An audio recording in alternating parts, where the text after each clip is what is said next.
Welcome back to the afternoon session of the Landmarks Preservation Commission's public hearing of October 20th. This afternoon, we'll be holding a hearing on an application for a new building at 959 Sterling Place in Crown Heights.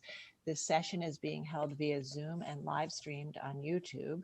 And if you'd like to just watch the hearing, please tune into it on our YouTube live stream from the LPC page. And if you would like to testify, please join the Zoom meeting using the information displayed on our screen right now and on our website. And when we take testimony, we will move each speaker to be a panelist so that they may speak. And we will start with those speakers who signed up in advance, and then we will take all other speakers who raise their hand using the raise hand tool at the bottom of the Zoom screen. And we are about 45 minutes, about 50 minutes behind schedule. And as we broke for lunch, there were 4 members of the public that were in the meeting that did not exit, and we had to remove those people. So if anyone is trying to re-enter the meeting and is having technical difficulties because they didn't leave voluntarily, you may reach out to Rich Stein at 646-248-0220, and we can try to provide that technical assistance, but you will most likely have to join on a new device. And before we get started on this particular item, I just want to say a few words. One, I want to note that for the record, Commissioner Jefferson is recused on this item and is not present. I also want to note that we have received a lot of written testimony, and everything that was received or has been received before the end of the day yesterday has been forwarded to the commissioners. And finally, given the complexity of the proposal and the amount of testimony we have received, we will not take an action today.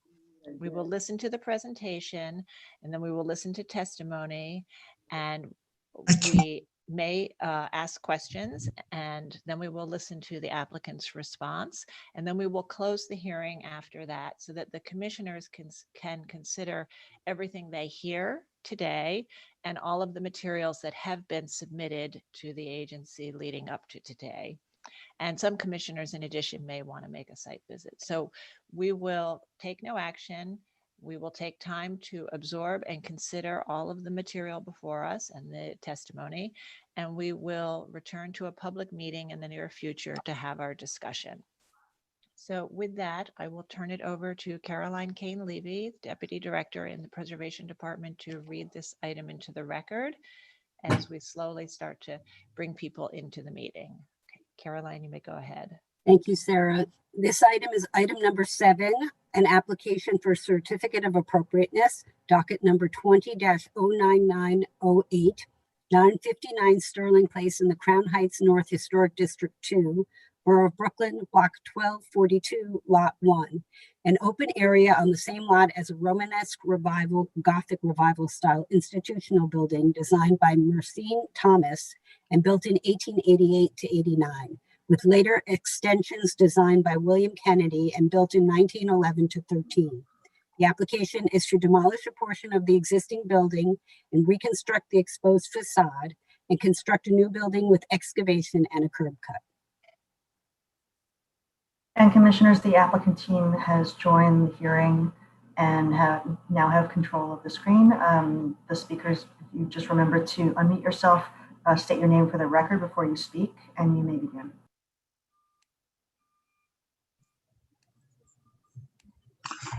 Good afternoon, Chair Carroll, Commissioners. My name is Jay Siegel. I'm a land use attorney with the law firm of Greenberg Traurig, and I'm representing Hope Street Capital, the developer who's seeking a certificate of appropriateness to construct the building that you're going to see today. More than 5 years ago, the Department of Buildings issued an order that the top 3 stories of the Hebron School be vacated because, among other things, the building was shaking and vibrating, indicating it was structurally unsound. The Northeast Conference of Seventh-day Adventists owns the Hebron School. Dr. Honoré, its president, will speak in a few minutes, and he'll be explaining that in his view, the only way the building can be stabilized, repaired, and restored to its former glory is if its contract with Hope Street closes.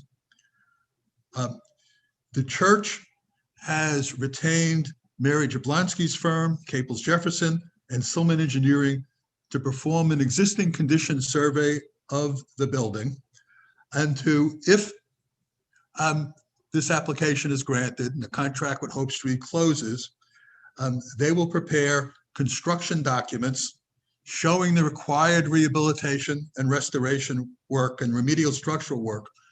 And they will elicit bids only from qualified contractors who have specialized in the preservation of landmark buildings.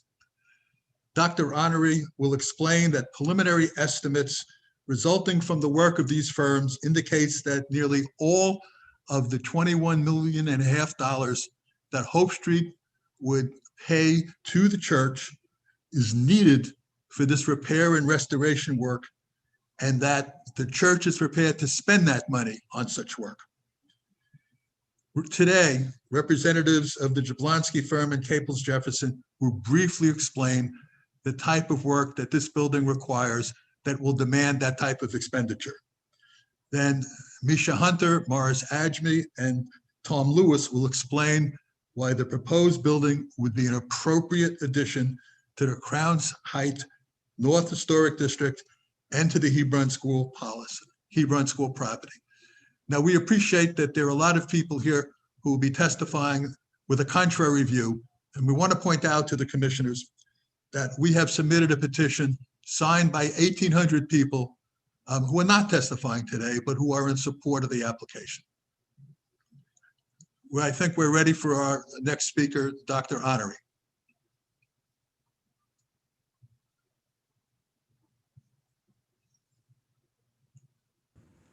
Good afternoon, everyone. It's a pleasure to appear before you this afternoon. I am the president of the Northeastern Conference, and our denomination that would be equivalent to a bishop. And we oversee 200 congregations in the Northeastern United States of the Seventh-day Adventist Church. Shortly after I became president of our conference, I received a request for help from the leadership of the Hebron French Seventh-day Adventist congregation, asking us to help to see how we could develop the property.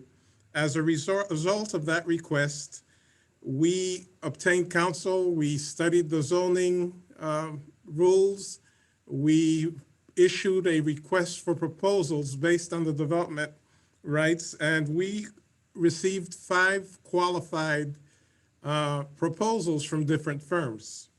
The Board of Elders, having reviewed along with the church board, decided that they wanted to recommend Hope Street Capital to the church. The pastor then asked me to come and help share that presentation with the church, which I did. I am fully multilingual. We did a presentation in English and Haitian Creole and French to the congregation, after which a vote was taken to go along with the Hope Street proposal. We support this project based on the benefits that our local congregation, the Hebron Seventh-day Adventist Church, will receive. That's $21.5 million in cash that will enable us to rehabilitate this building and bring it to its former glory. Part of the deal also encompasses building a gymnasium for the school in the new building, as well as 25 underground parking spaces and a 2-bedroom unit to be owned by the church for them to use either as a parsonage, as housing for the teacher or principal of the school. That's for them to determine. We don't determine that. We have been seeing unsafe conditions, as mentioned. Floors 3 to 5 have been shut down by the city.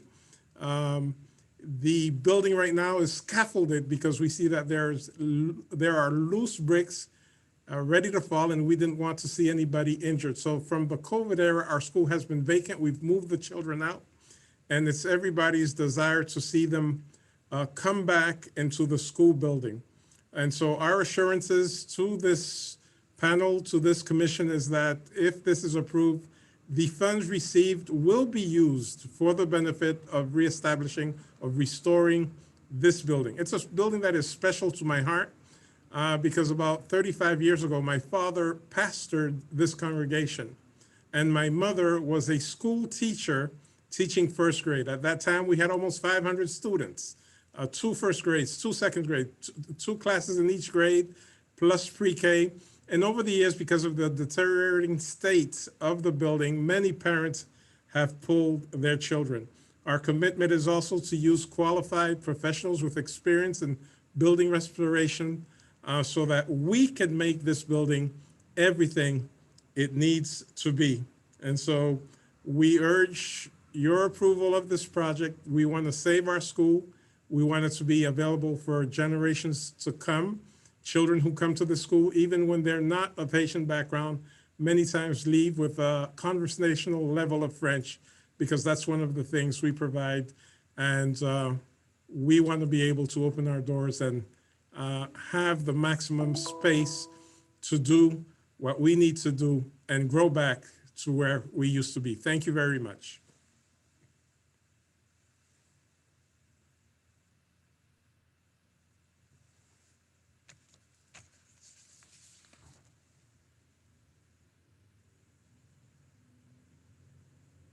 I think if the principal of the school has been able to log in, I think she is going to be the next speaker. Thank you very much. My name is Gladly Grant, the Hebron SDA Bilingual School Principal. It's an honor to join you all today to ensure that something great happened to our wonderful school in the Brooklyn community. I have been at the school for 4 years, and of course, I've been a principal teacher for many years. Hebron School have seen a number of students, 500 max, but have capacity to grow into bigger number of students. But we understand that the condition that the school in has created, I would say, the loss of enrollment that we have currently. But we know that with the project that is put in place to restore the school, we know pretty soon that we'll get the numbers back again to 400, 500, or even more. And so currently the school is operating remotely 4 days a week, and 1 day a week, Friday, we meet at our church, which is located on Dean Street and New York Avenue. So all the parents want is to ensure that the students in the Brooklyn community can get the best of the best in our school. And the experience that we have had in the past is that the students that have been with us, they have graduated and they have done very well in the community. They have gone to university and they have excelled and served the community. The goal is to ensure that this wonderful building is put back and be restored so that we can continue to serve the children who will in return serve back the community. So we want to thank everyone for working together with Dr. Daniel as well as the school board to ensure that something great happened to our wonderful building to get back into shape again. So we want to thank you.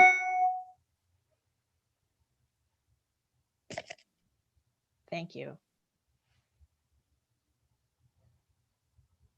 This is Tom from Orr-Sajmi Architects. I believe the next person to speak would be Jennifer Kearney from Jablonski Building Conservation. Good afternoon. I'm Jennifer Kearney, Senior Conservator for Jablonski Building Conservation. 920 Park Place, located in the Crown Heights North Historic District, is formerly the Brooklyn Methodist Church home for the aged and infirm, and it's currently the Hebron Seventh-day Adventist Bilingual School. In order to develop a master plan for the campus, the Northeastern Conference of Seventh-day Adventists retained a design team, including Caples Jefferson Architects, Jablonski Building Conservation, and Selman, to perform a conditions assessment and develop a restoration program for the school. Next, please.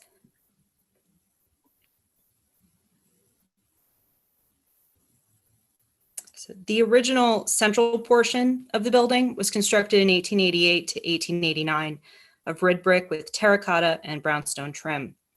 The building was then expanded in 1911 to 1913 with 3 wings of red brick, cast stone, and stucco that were added to the east, the west, and south to bring the building to its current footprint. The team performed a visual examination of the facade from an aerial lift in January 2019 and identified significant deterioration of the facade and the roof that required stabilization and repair.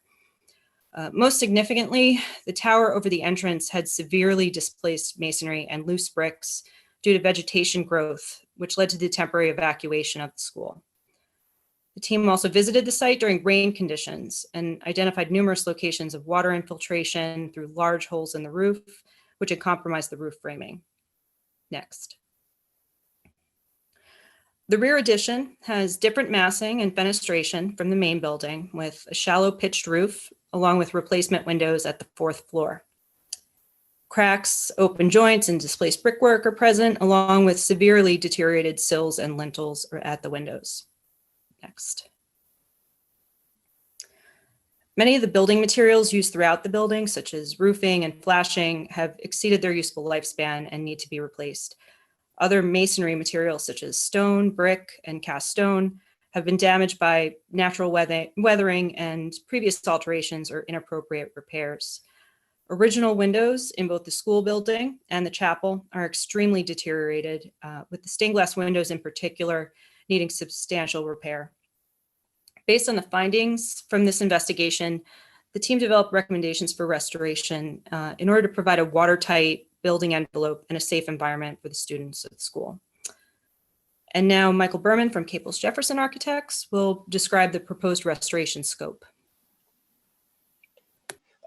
Good afternoon, this is Michael Behrman. Caples Jefferson Architects, working with Silman and Jablonski Building Conservation, has developed a preliminary scope of highest priority preservation work on the exterior masonry, roof, and gutter systems. The intent to use historically appropriate materials or, where feasible, salvaged materials.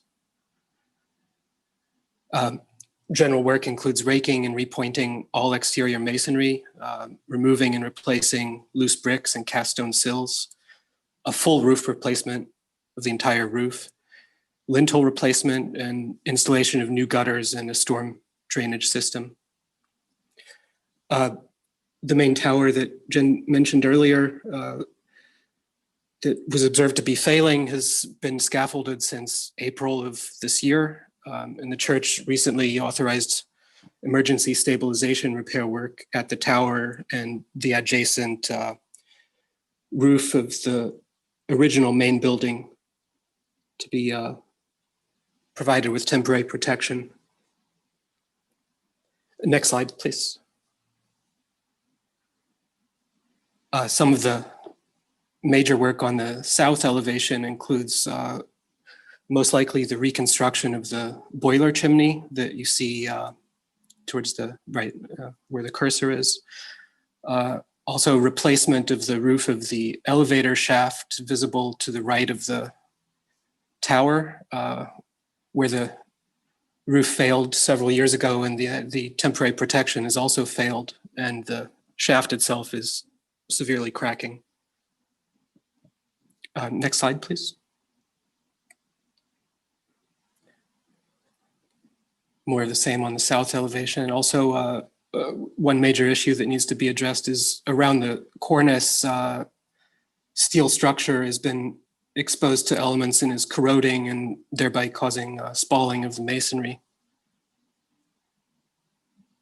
And at the chapel, due to water deterioration, the foundation is damp and the reinforcing is corroded, and that needs to be addressed. So a full preservation plan is to be submitted to LPC at a later date, pending approval of this new building project. A comprehensive exterior restoration effort, making sure that the building is both structurally sound and watertight, is a necessary precedent to the major interior improvements that will be required to realize the Hebron School's desire to resume full occupancy of the building.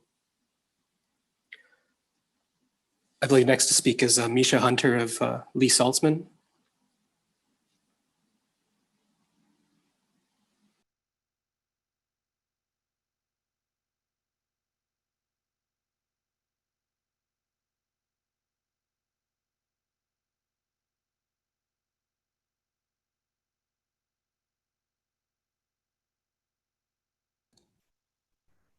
Misha, are you able to speak at this point on the building history?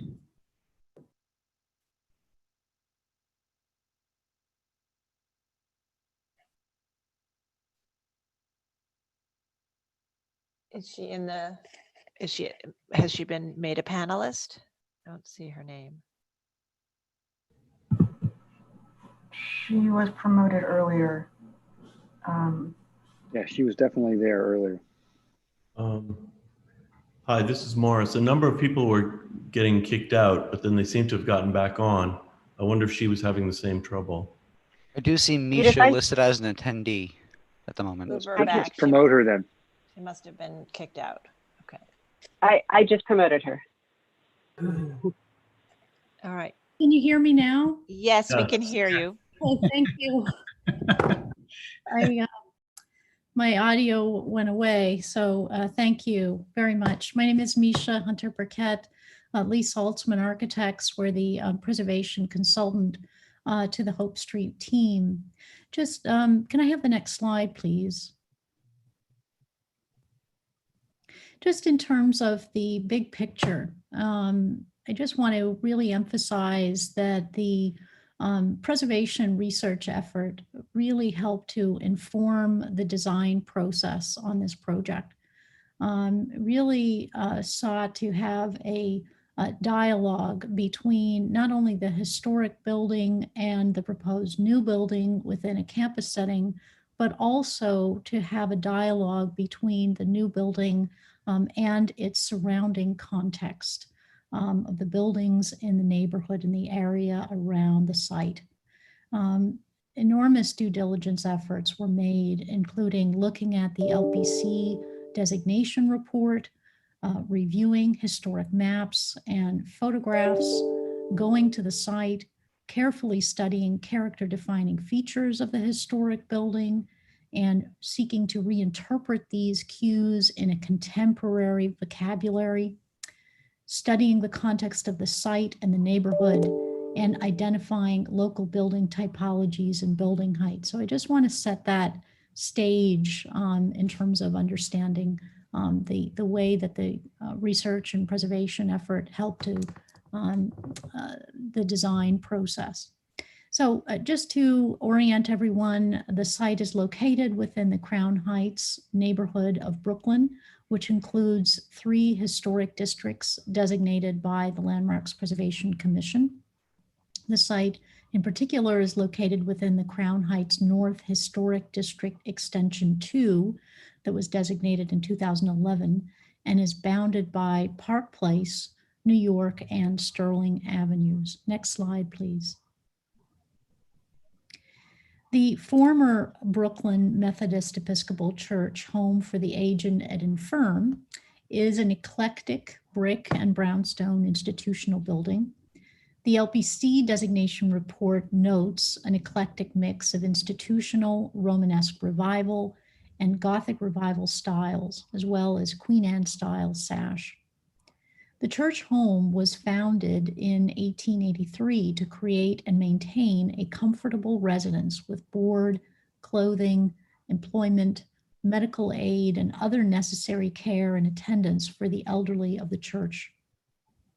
The site was developed in 2 distinct phases. The original building, designed by Merson Thomas, was constructed in 1888-89, only a few years after the completion of the Brooklyn Bridge and during a time of rapid development in the neighborhood. The original structure, which you can see was in the center of the photograph and is anchored by that large tower, that original structure was expanded approximately 20 years later, between 1911 and 13, designed by builder William Kennedy, who sat on the home's advisory board. So can you go to the next slide, please? These historic views show Thomas's 1889 building, again, anchored by that high tower with an octagonal dormered roof, gable ends, and dormered windows. As Morris and Tom will speak to later in the presentation, careful study of these features are fundamental to informing the design of the new building. Next slide, please. This historic view shows the complex after Kennedy's 1913 extensions were completed. Kennedy's eastern wing to the right of the central core mimicked Thomas's original design. I'm sorry, to the left of the central core. I'm sorry, I had my orientation flipped. Yes, thank you. And then the new chapel to the right of the central core extended to the western facade of the original building and was executed in the Gothic revival style. Can I have the next slide, please? The tax lot photo from the Municipal Archives shows the complex as it appeared in circa 1939. Can I have the next slide, please? Next slide. Okay. So in terms of the appropriateness arguments for the selective demolition of this portion of the 1911 to 13 extension, despite being built during that 1911 to 13 campaign, the southernmost extension reads as a utilitarian element within the overall composition of the historic ensemble. The 1911 to 13 additions to the east and west of the original building along Park Place all featured gabled roof lines that bear a strong architectural relationship with the 1889 building. Both the easternmost addition along Park Place, as well as the chapel, connected to the 1889 building either with a smaller scale link, such as with the chapel, or a change in plane, such as the easternmost addition, which allowed both the original building and the subsequent additions to read legibly. The southernmost low-pitched hipped roof extension at the rear of the 1889 building that is proposed to be demolished abruptly abuts and encapsulates the 1889 gable-ended facade. The fourth floor of the southernmost extension in particular exhibits an uncomfortable relationship with the original gabled roof, which is blocked from public view. The southernmost extension does not rise to the level of architectural merit of the other well-designed 1911 to 13 additions. The proposed demolition of this extension will not detract from the special architectural character of the building or the Crown Heights North Historic District 2. Can I have the next slide, please? The proposed extents of selective demolition and the re-exposure and restoration of the currently encapsulated gable-ended facade, including multi-light Queen Anne sash with splayed brick lintels and an oculus window in the gable, are shown in these drawings. Thank you. Once exposed and restored, the gable-ended facade will be obliquely visible from New York Avenue. Thank you. Can I have the next slide, please? Thank you, and the next. I'm in the middle of a hearing at Landmarks. You know, I'm muted for now, but I might be called upon to participate.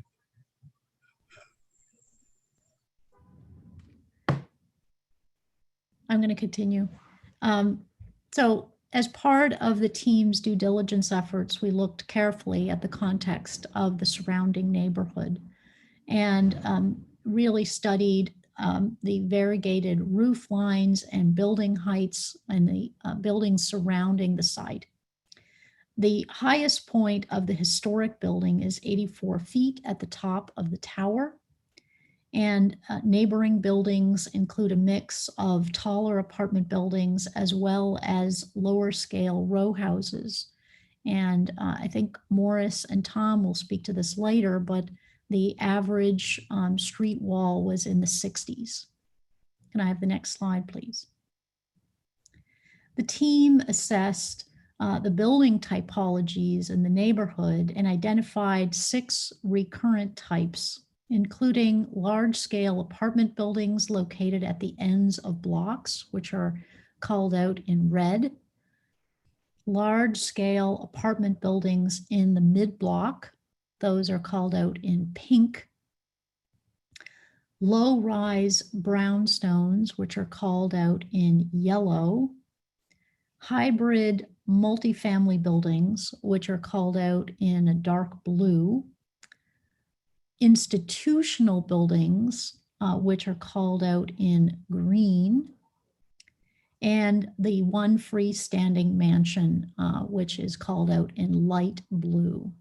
Thank you. Can I have the next slide, please?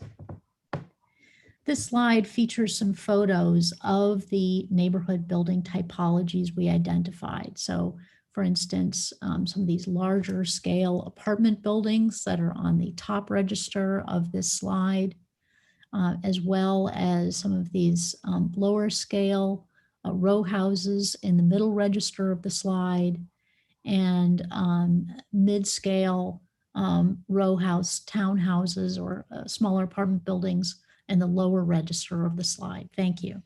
Can I have the next slide, please?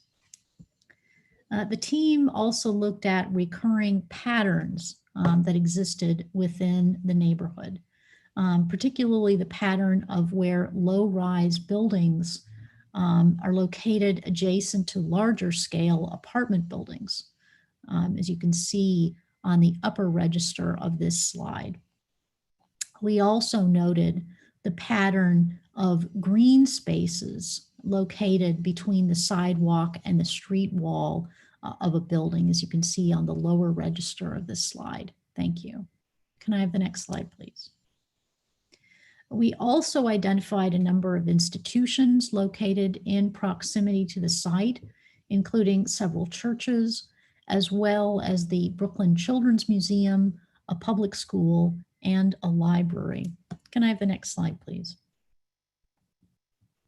As I noted previously, the team carefully studied the historic building on the site, as well as the institutional campus model, in particular, the General Theological Seminary in Chelsea.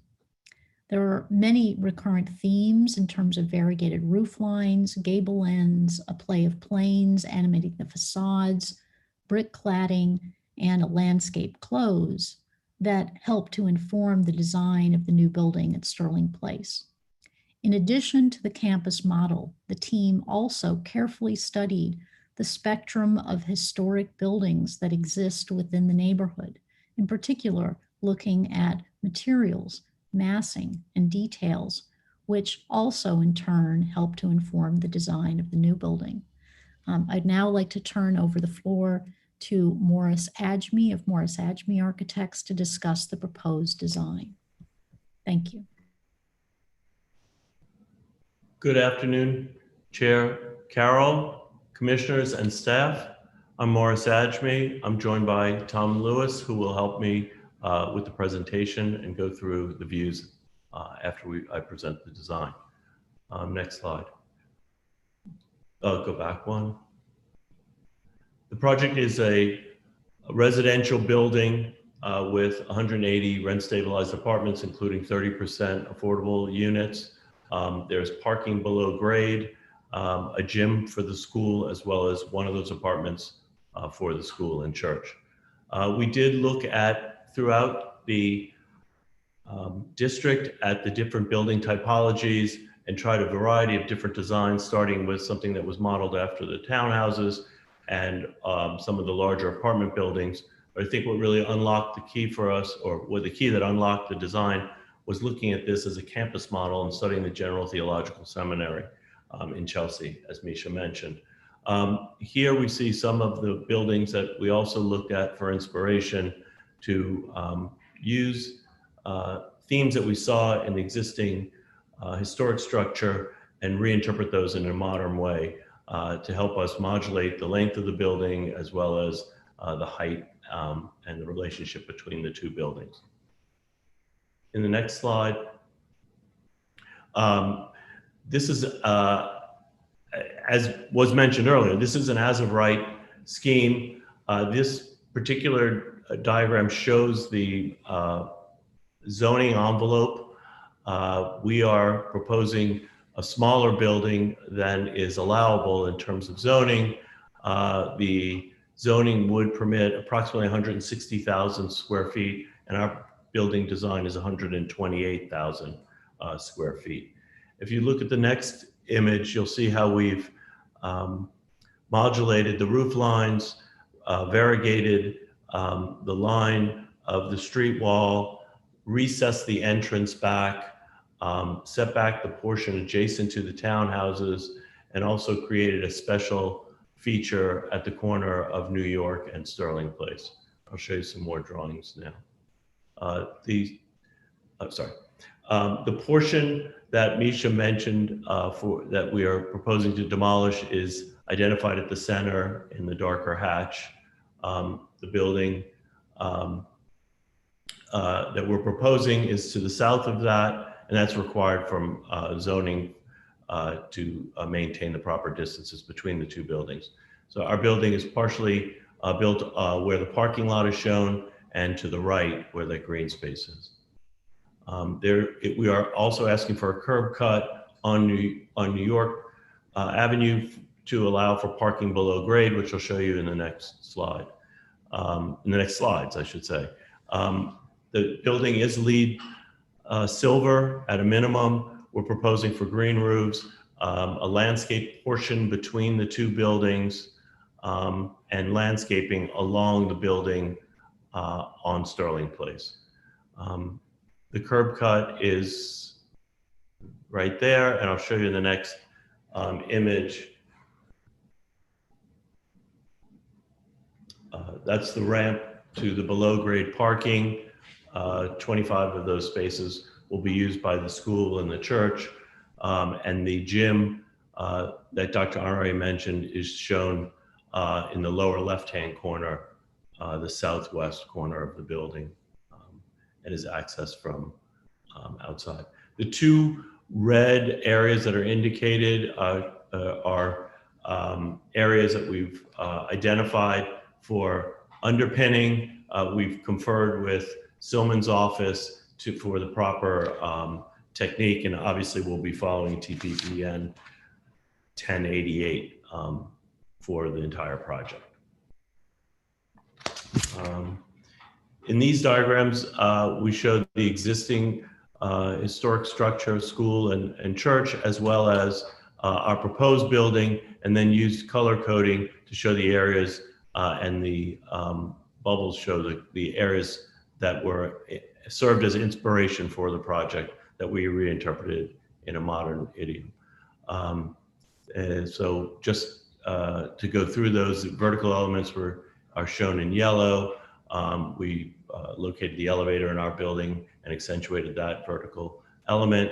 The masonry gables, which informed the end building, the window dormers, which and as well as the masonry projections, which enabled us to break down the scale of the building. But the big break in the center is where the entrance to the building is proposed. This is the existing elevations of Sterling Place at the top, New York Avenue in the center, and Park Place at the bottom. The building is shown in gray. In the next image, we've layered in our proposed building. There, Sterling Place again on the top and Park Place at the bottom. You can see that we broke the building down into a number of pieces to break down the scale, much like you see on some of the larger apartment buildings on the corners that Misha referred to. And I'll show you details of those facades in a second and the materials. We also use the datum of the church on New York to inform the height of the spring point and the top of the roof on that portion of the building, which is 60 feet and 31 feet. The next image. I'm sorry, too far. That's okay. Sorry, this is the elevation on Sterling Place, and you can see the building is divided into four components, the gable-ended piece, and then two sections that are divided by the entry component, which has a lattice screen. We also located most of the mechanical equipment and all of the air conditioning equipment on the rear of the building behind that lattice. Well, no, but behind that lattice in order to reduce the overall height of the mechanical equipment on the roof. There's minimal equipment there. And the rest of the roof is green.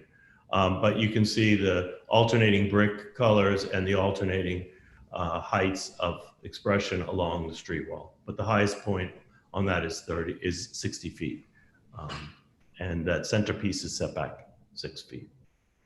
In the next image is a view from Park Place, and you can see the relationship of the two buildings, as well as the articulation of the facade, which occurs on that courtyard as well as on Sterling Place. And we're proposing two different colored materials with slightly different textures that alternate across the facade, helping to further accentuate those different volumes, and metal above that 60-foot datum to articulate those as dormers, as well as lower the perceived height of the overall massing of the building. And then I'll turn it over to Tom, who'll go through the rendered views. Thank you.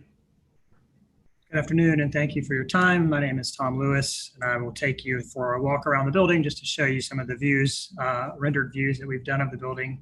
So we'll start off of the proposed view looking southeast down New York Avenue, showing the proposed design nestled in behind and at similar heights to those in the historic building, showing the relationship of the two gables, old and new, along with the window dormers on both the existing church and the proposed new building design. This rendering also shows the utilization of the materials, the new structure that are taken from the church as inspiration using red brick, metal, and glass. This is the proposed view looking south from New York Avenue, showing the proposed design nestled in behind the historic building and that relationship of the gables and the window dormers again, there and there, and the use of similar materials, the brick, the dark metal, and the glass. Slide 45 is actually shown further down New York Avenue and the proposed design in relation to the existing structure. So again, this is, and again, we put these lines in because when we took this photograph, the structures were covered in tree. Original photographs were taken, I think, in the winter, and this is clearly taken in the summer, so it was hard to get a sense of where they are, but the existing structure is here, and then the proposed structure is this shaded in area here and a little bit behind here. So next slide is, so this is a view, proposed view from New York Avenue looking east, showing the entrance to the school's new gym, which is over here. The courtyard between the buildings, this landscape space, the similarity of the materials and the fenestration, and then creating a courtyard view for both the occupants of the proposed design as well as the inhabitants or the children, the school children of the existing structure upon its renovation and restoration. Proposed view looking north from New York Avenue, showing the proposed building holding the corner with the gabled roof and the window dormers. Again, inspiration taken from the existing building. And to the north and existing building, also noting the existing scale, a 60-foot peak here, and this is at a 69-foot peak on the top of the building across the street. And I'll show that a little bit further along in the presentation as well.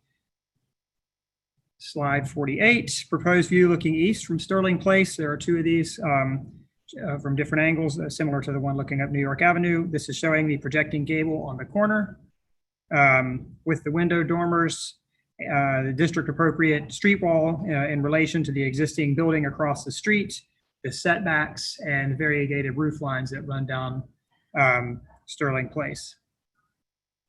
Slide 49 shows a similar view, just taken a little further back on Sterling Place. So again, we get the window, we get the gable on the corner, we get the dormers. We have this, again, this variated roof line that runs down and the recess, again, down here in the middle of the building, I should say. Again, the street wall height across here is 6 stories and 60 feet, which is opposing the building across the street, which is 69 feet.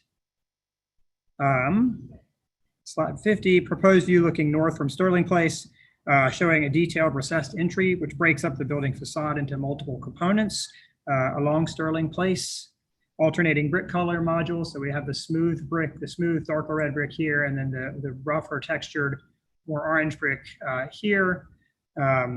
across the facade with alternating metal dormers along the upper facade. So we have the metal dormers that happen across the facade as well, help to create a rhythm along the street. Masonry details in the facade inspired by the details of the existing school structure further help to humanize the proposed design by breaking down the scale of the building into smaller components. So again, we have the building, we have this recessed entry that's recessed 6 feet.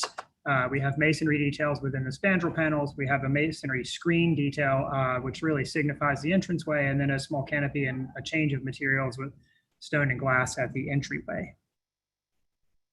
A detail of the same, so again, showing the spandrel panels with the masonry detail, the masonry screen, the change of materials at the street level, and then a little bit of the landscaping and retention of the existing fence that is currently on the property. Slide 52, proposed view looking west from Sterling Place. This is showing the setback transition component of the proposed design. This is also setback 6 feet on the east side of the building to help break down the scale of the proposed design, while also providing variety in the materials and the building elements of the design. Also visible is the relationship of the proposed structure to the existing building across the street. So again, this relationship of this height to the building across the street, and the alternating roof line with the masonry and the metal and the slight movement up and down along the street. And again, the recessed entryway. This is a view taken from what would be from the existing structure. So this is looking from the existing building looking north into the courtyard.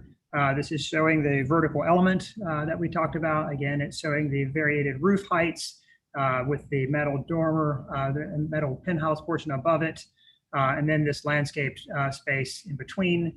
And again, this this masonry screen that exists from that, it actually reflects the lobby on the front facade of the building. So you're actually seeing through the building at this particular point. Slide 54, proposed view from Park Place. So this is taken from Park Place with the existing structure in its current and existing condition, and then the proposed design behind it. The intent, again, just to show a little bit of what the how the existing building is read in context of how the proposed design is read in context of the existing building. So here is the existing building with this slight dip, and as Misha mentioned, the transition to new components, or newer components, I should say, with this slight view to the proposed design behind it. And then finally, this is also taken from Park Place a little further east. And then this is a view window into the current design, or the proposed design, excuse me, through that opening.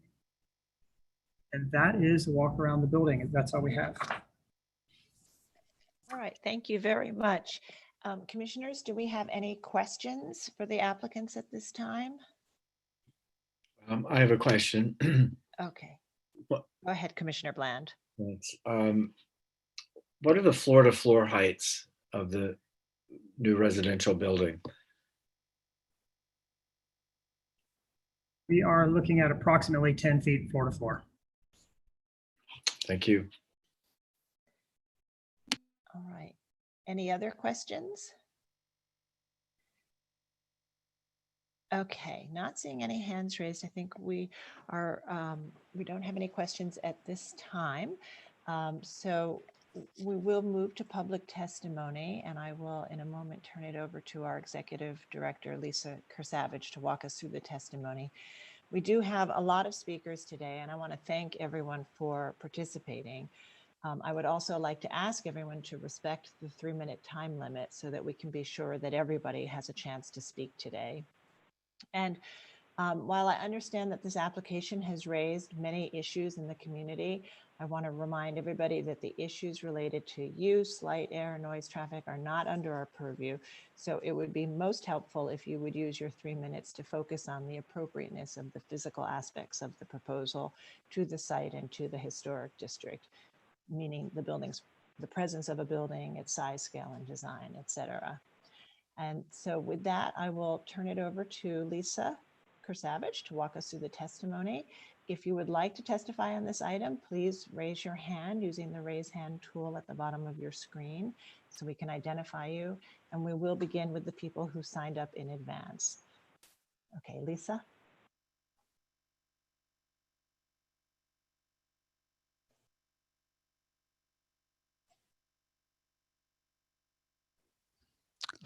Lisa, I don't think we can hear you.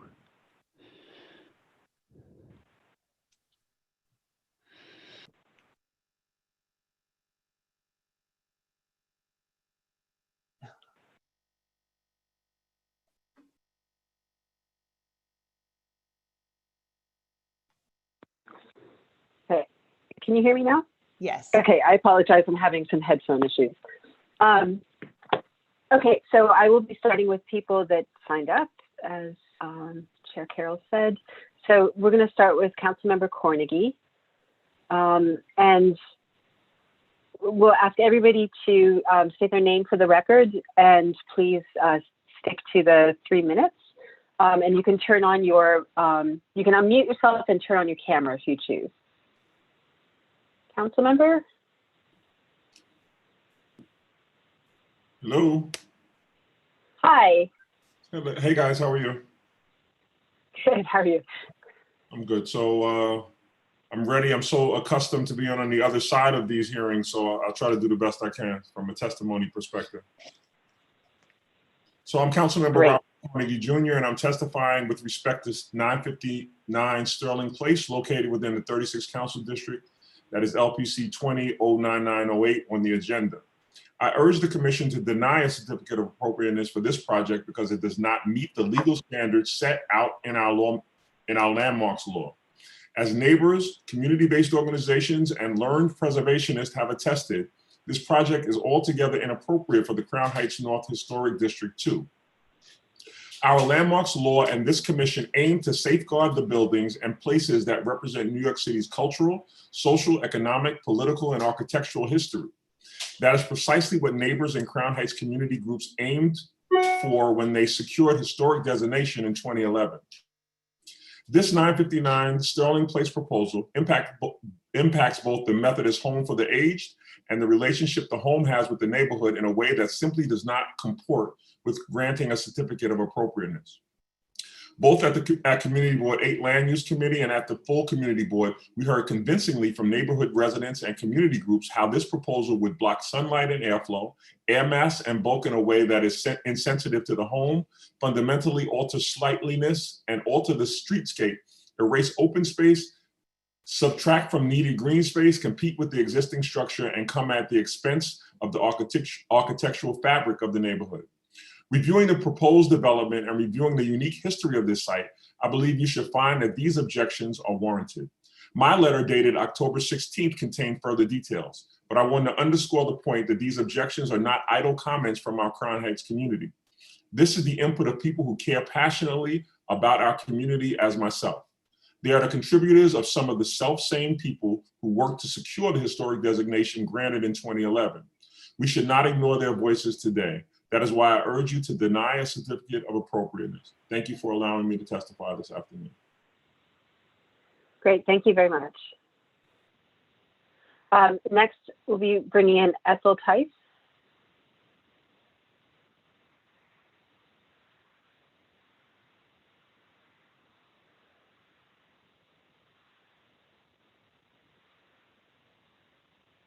Okay, Ethel, you should just be able to unmute yourself and turn on your camera if you choose.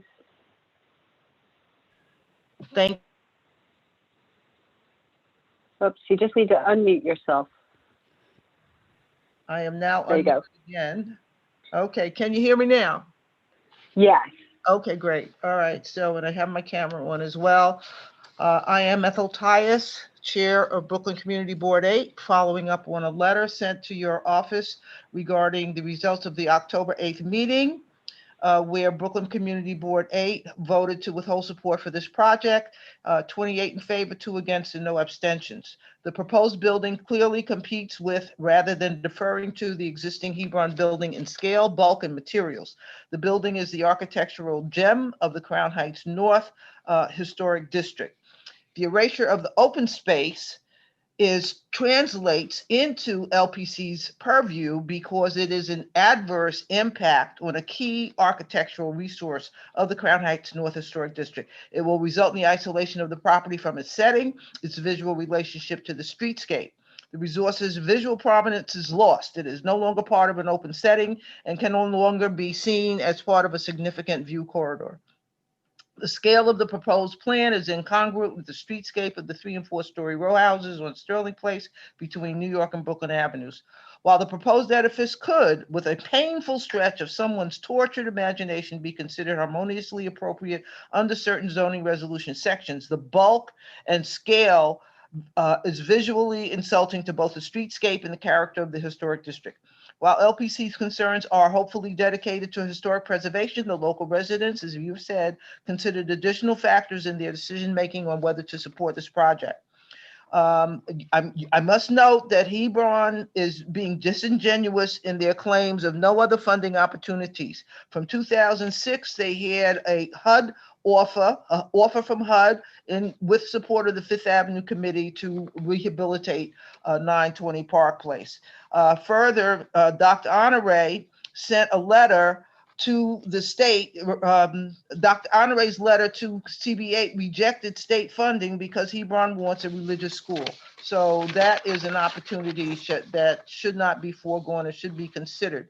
The plan at foot diminishes light and air, which LPC says is not an adverse impact, but it is, and that's part of the considerations. The increase in vehicular traffic from the 140 parking spaces that will be built, not just 20, caused by the underground parking, will cause air pollution. And there is an appearance of a conflict of interest by Commissioner Everardo Jefferson, since the logo of his firm remains on the project presentation materials, and a member of his firm was part of the team that presented to the community board. The corporate owner has mismanaged its fiduciary responsibility and now asks for this sale to cover many years of deferred maintenance. There are viable alternatives that remain to be explored. We urge LPC to support the community in its concerns for the preservation of the historic district and to reject this ill-considered proposal in its entirety. Thank you.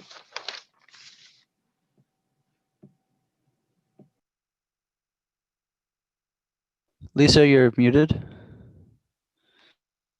Okay, next is Andrea Goldwyn, followed by Deborah Young, and then Kelly Carroll.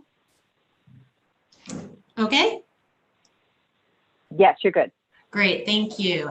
Good day, Chair Carroll and Commissioners. I'm Andrea Goldwyn, speaking on behalf of the New York Landmarks Conservancy. We cannot support this application for a new building, which is out of scale for the Crown Heights North Historic District in its height and massing, and discordant in its design. This district is renowned for its cohesive blocks of low scale, mostly residential buildings from the late 19th and early 20th centuries. In our 2009 testimony, we called it an extraordinary collection of architectural treasures that form attractive streetscapes and create a vivid sense of place with a dazzling array of styles from the era, which feature elaborate stonework, a mosaic of materials, and artful decorative elements. The site under consideration today, of course, contains one of the district's few institutional buildings, the Hebron School, another extraordinary building of the same era. Unfortunately, the proposed building would detract from the district. It looms over the neighboring row houses on Sterling Place at almost twice their height. It blocks the views of the Hebron School, which was constructed to be seen from all sides. While some elements, such as the brick cladding and gabled section, are clearly intended to relate to the school and the district, they're not successful. Others, such as the repetitive rows of unadorned windows, are jarring. Overall, this building draws attention away from the historic block and overwhelms it. We recognize the need for funding to restore and reactivate the Hebron School. In 2006, Conservancy staff tried to work with the owners to devise a plan, which I think Ethel just mentioned, to reuse part of the school for senior housing and fund essential repairs to the facade, roof, and interior. We've heard the concerns of the council member and the community board, and we hope that the commission can guide the applicants toward an approach that will address these challenges, but is also appropriate for the Crown Heights North Historic District. Thank you. Okay, thank you. Next, we have Deborah Young, followed by Kelly Carroll, will be followed by Mark Bench. Okay. And great, thank you. Okay, thank you. Please, please state your name for the record. My name is Deborah Young, and I am the co-founder and president of the Crown Heights North Association, henceforth referred to as China. I am also a homeowner on Sterling Place who will be adversely impacted by the proposed development. I am saddened to be testifying before LPC today regarding 959 Sterling Place. China began reaching out to Hebron leadership dating back to 2004 to help identify resources to restore, repair this beautiful gem in Crown Heights North Historic District. Our goal then, as it is now, remains to help preserve and restore the Hebron campus. There are alternatives. China is opposed to the plan proposed for 959 Sterling Place. First and foremost, the former Methodist campus is a part of New York City Historic District. This inappropriate project violates the 1965 Landmarks Law.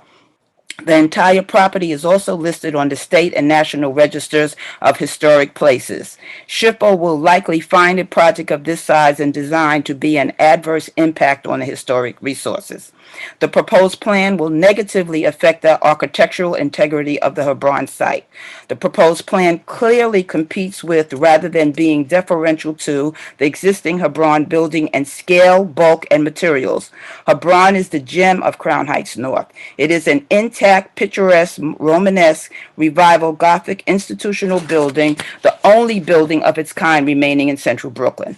The erasure of the open space surrounding the Hebron building will obscure the legibility of the landmark's historical identity as an institutional structure.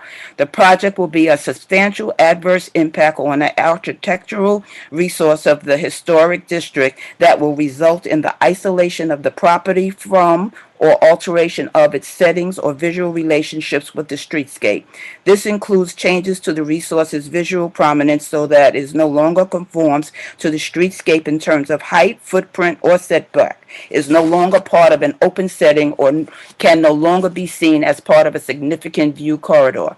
The proposed plan is an urbanistic departure from established tenements of the neighborhood, including breaking the street wall, and its scale is incongruent with the streetscape of the 3- and 4-story row houses in Sterling Place. Related concerns include the adverse impact development on this open space will have on the Crown Heights North community. The city has taken serious measures to keep and create open space to minimize the risk of COVID virus. The new building will create a heat island which has proven to be detrimental to the health and well-being of local residents, many of whom are seniors and others with respiratory issues. China proposes adaptive reuse of the existing Hebron building with very few changes to the present footprint. So that we can continue to breathe and enjoy the openness of our community we have invested in, we respectfully urge LPC to totally deny this application. Thank you. Okay, thank you. Next, we have Kelly Carroll. Kelly would be followed by Mark Bench and then Nomi Bonet.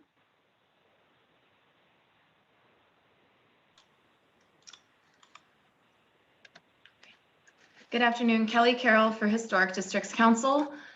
This proposal is the largest development ever proposed in any historic district in Crown Heights. The Historic Districts Council's position is simply that nothing should be built here for the following reasons.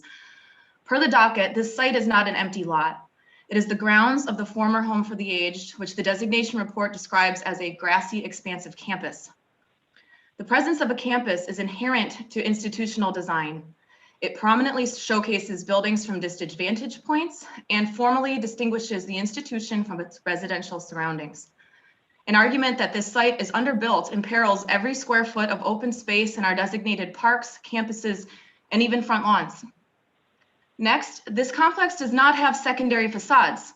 Both the Park and Sterling Place facades share the same significant architectural details, such as brick buttresses, stone courses, crenellated bays, Queen Anne decorative sash, voussoired lintels, stone courses, and dormered windows.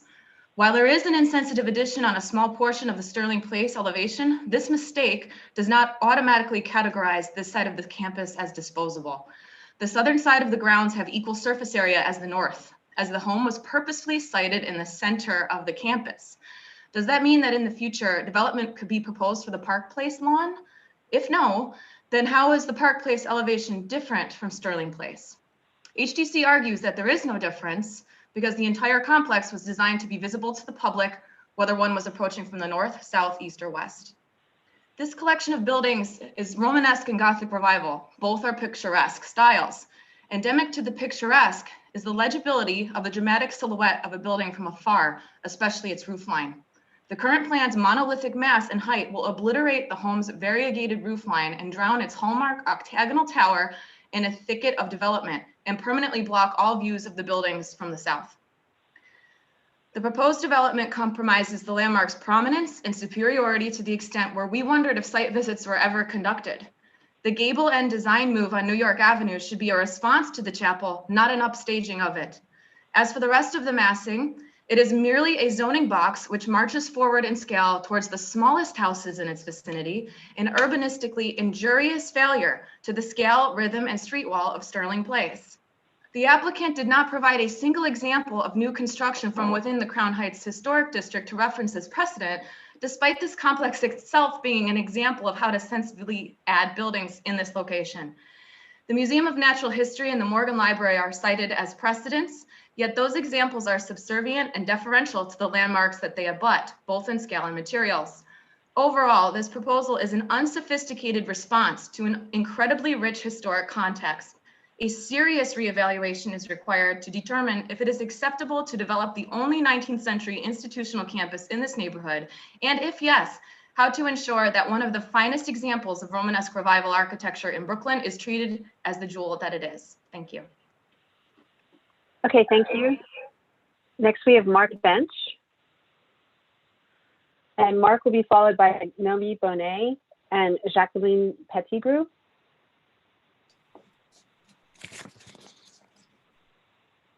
Good afternoon, Chair Carroll and Commissioners, and thank you for giving me the opportunity to speak. I am Mark Bench, and I'm speaking on behalf of the Victorian Society in America, founded in 1966, dedicated to fostering the appreciation and preservation of our 19th century and early 20th century heritage. The New York chapter promotes preservation of our historic districts, individual landmarks, interiors, and civic art.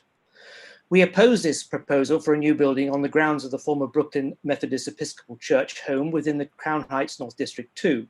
The most significant question is whether any building of this type on the grounds of the home is appropriate.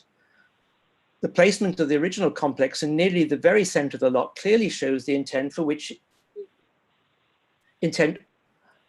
it to be a freestanding structure with expansive grounds. Fully articulated on all sides, the complex was designed to be seen in the round, and doubtless the open space was an important amenity to its residents as well as the developing community around the complex.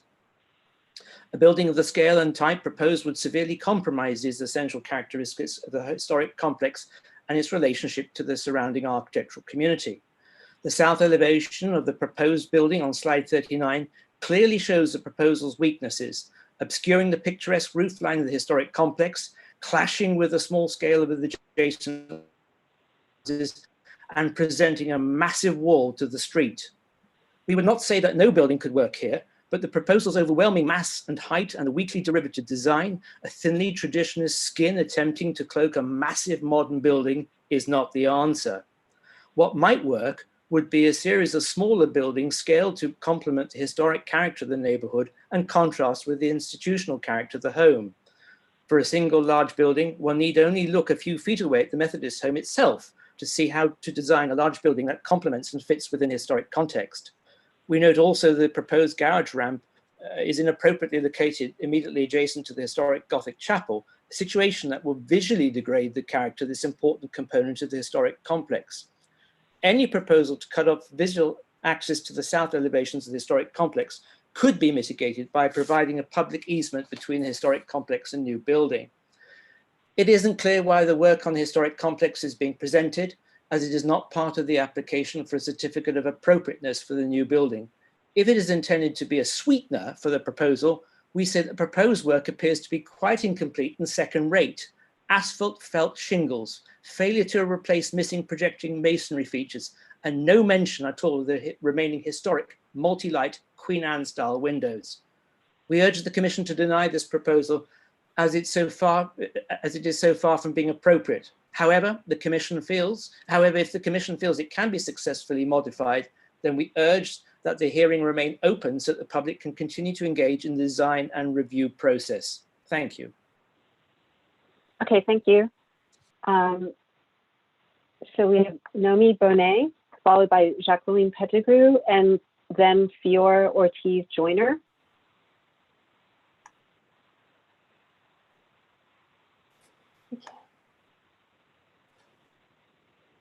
And if you could just state your name for the record, please. Hi, my name is Noemi Bonet. I live across the street and I oppose this project.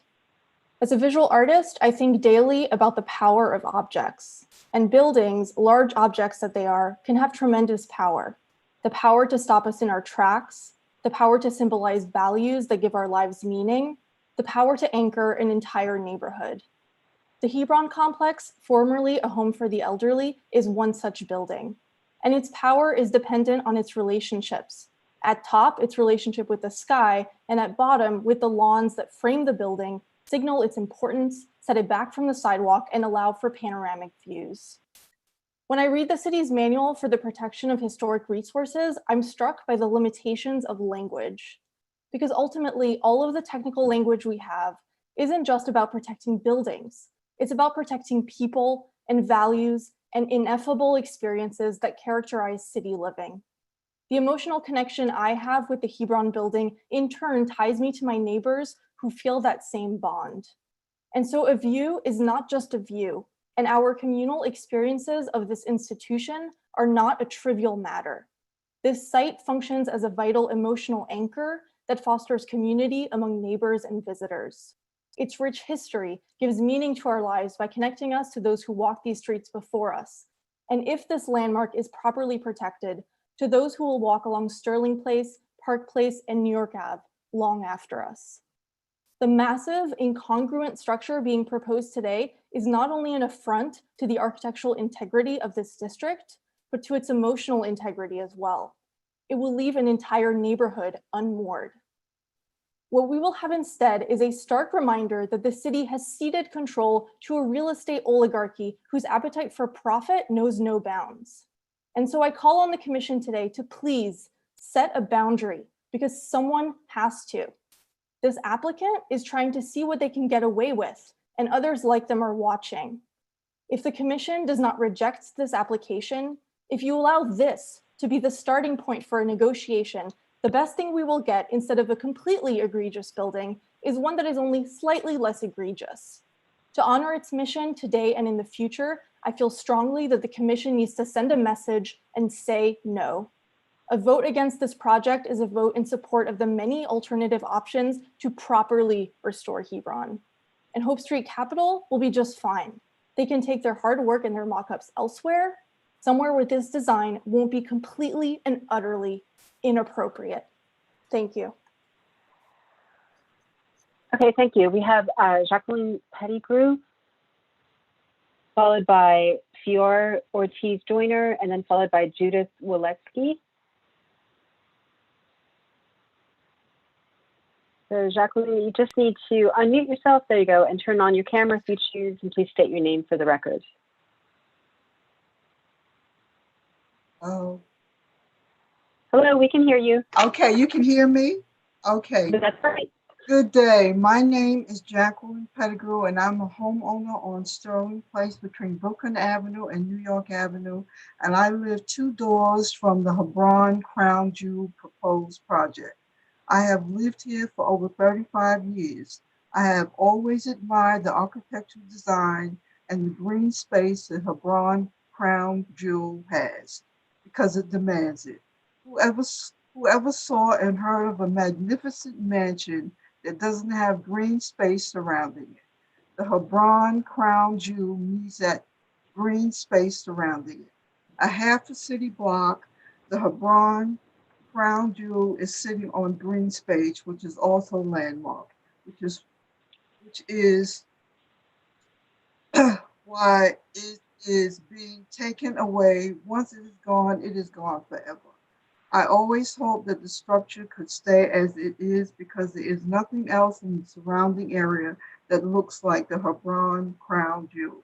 We take pride in our homes and look out for each other, especially now with this corona pandemic that is going on right now. We need peace and tranquility in our community, not confusion and chaos. The community needs to be saved and preserved as is. That is why I was so pleased to hear that my brownstone on Sterling Place, along with the Hebron crown jewel, will be saved and preserved because it was going to be designated by LPC's office as landmark area. It has been landmarked since 2011. I wonder if any of you remember that Ramsey Lewis once came and performed in the church that is standing on this landmark piece of property. I was so fortunate to be able to attend that historic event with my husband and sister. I am trying to understand what the purpose is of LPC.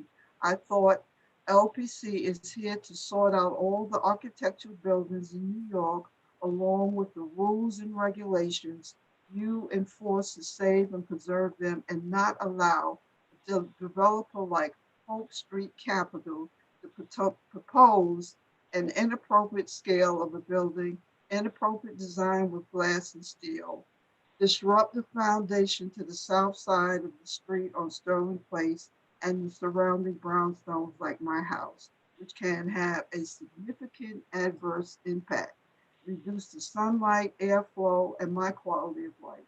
Every time I walk out of my front door and my backyard on my deck, I will be looking at a brick wall that is twice the height of my house.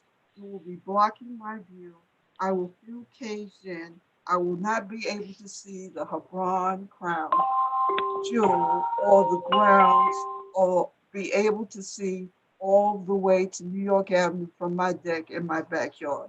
That is just heartbreaking and depressing. You will be taking away the green space that is surrounding the Hebron crown jewel. It will be gone forever. I hope that all of you can understand what a devastating impact this project will have on our community. How can LPC allow a developer like Hope Street Capital to propose a 180-unit, 7-story condo that is inappropriate, does not fit the architectural design that's on that landmark piece of property? What does that say? I'm sorry, your 3 minutes are up. Could you please wrap up your testimony?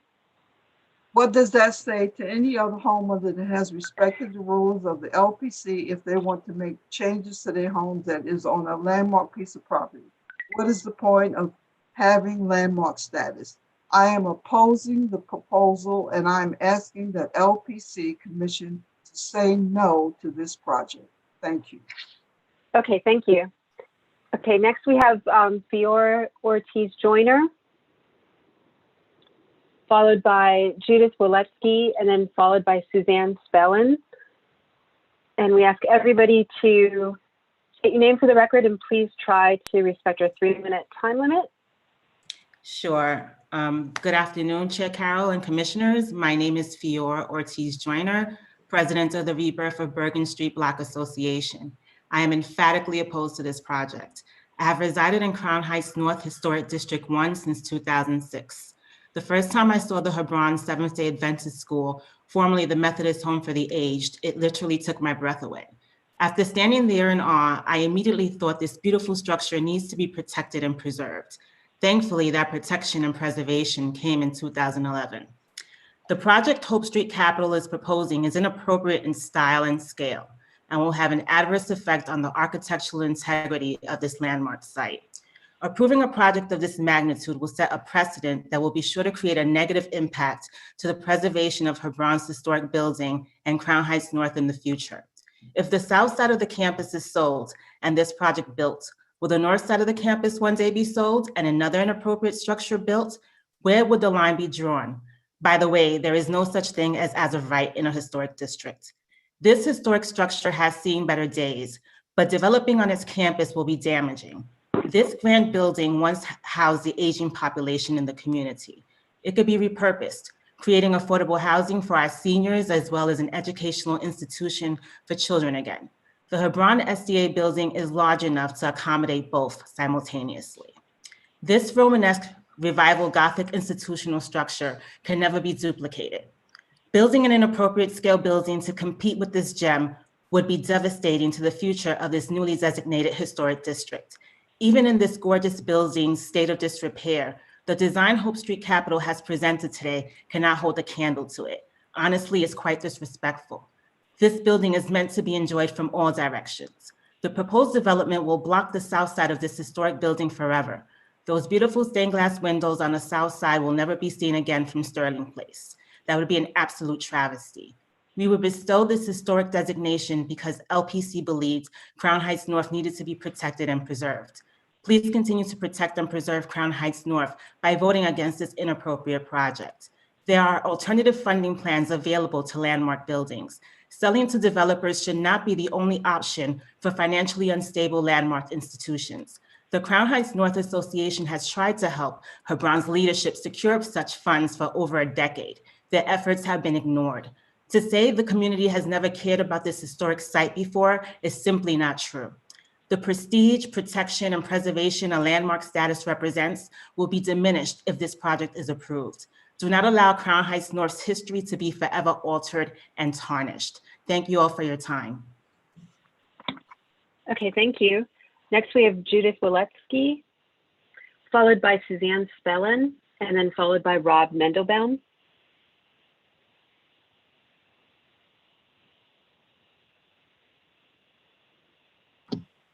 Hi, sorry, can you hear me? Yes, we can. Please just state your name for the record.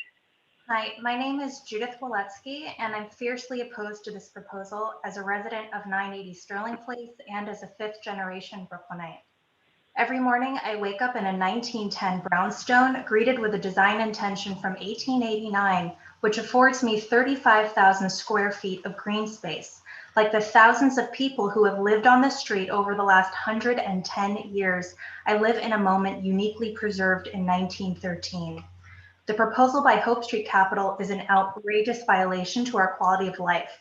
The campus was explicitly built to provide vulnerable populations with the immeasurable physical and mental health benefits of visible nature and open air. Hope Street has willfully mischaracterized it as a parking lot in the spirit of treating any undeveloped land as a commodity. The design presented is fundamentally lacking in architectural validity. It fails to adhere to the basic principles of design conservation and visual dialogue within a historic context. Their typology precedents are irrelevant, since they cannot reference a single post-war building in Brooklyn, much less one built after LPC districting. The large-scale and low-high contrast examples are pre-war massings that either occupy a corner or have a significant setback to be less imposing. They certainly don't overwhelm the brownstones in style or material. As for the green zone buffering, these are pre-World War I residences not meant to apply to the substitution of communal campus grounds. Please note the applicant's carelessness in providing a photo of a weed in the pavement as a green zone.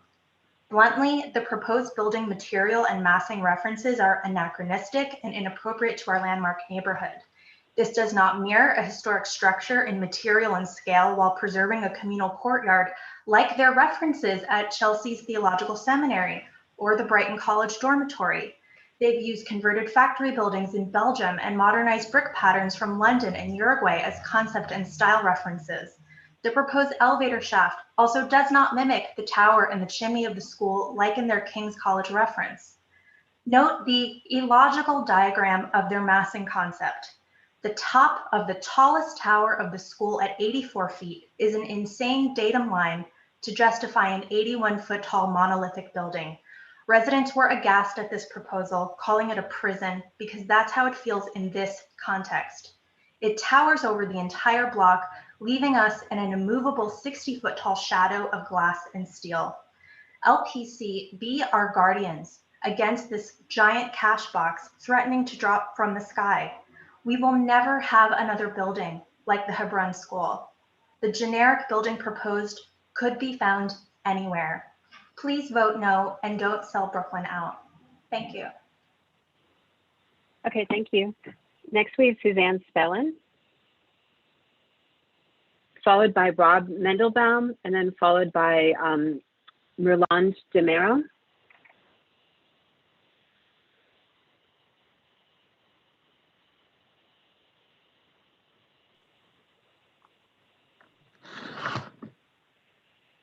Can you hear me? Yes, we can hear you. Okay, okay.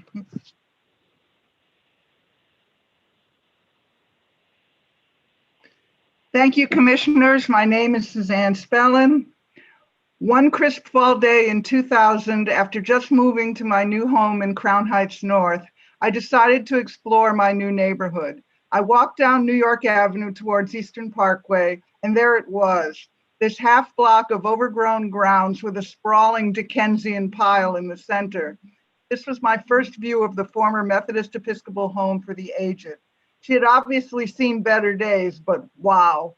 Long story short, this adventure was the beginning of a love affair with Crown Heights North, which eventually led to my becoming a board member of the Crown Heights North Association, also known as China.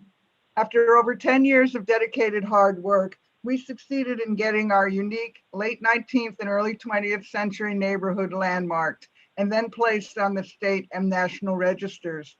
Getting the former home protected by historic designation was vital. We knew developers would salivate over the chance to develop this enormous site. Without landmark protection, the historic building was simply an impediment to be removed. The campus just land to build on. Part of China's job is to review alteration plans coming before the LPC. We don't approve extensions that would obscure sight lines or make non-historic changes to facades, and that's just the small row houses. This plan is simply so incongruous, so large, so detrimental and disrespectful to the neighborhood. It is jaw-dropping in its audacity. The home's architects understood that their buildings were more than just utilitarian structures. The complex was a physical reflection of Methodist generosity, but was also a member of the upscale community of St. Mark's District rising around it. So they carefully placed it in the center of a large landscape grounds and designed it to be a showpiece from all sides and all angles. Sterling Place and New York Avenue were afforded a view of the complex, utilizing the same design principles, the same materials and trims, just like Park Place. The proposed new build is not simply obscuring the unimportant, quote, backside of the building. It would rob us of more than half of the architect's vision and intent. This is wrong. As an architectural historian, writer, and tour guide, a 30-year resident of Central Brooklyn, a board member of China, and a lover of New York's amazing architectural fabric, I ask that the commission truly examine what this project proposes to do and soundly reject it. The new build is not an homage. It does not complement, it destroys, and is simply an opportunity for a maximum return on investment. When I lead tours to the site, people are blown away by this Victorian masterpiece. Please help us keep it intact. Thank you. Okay, thank you. Next, we have Rob Mendelbaum, followed by Merlan Demero, and then followed by Daniel Salk, excuse me.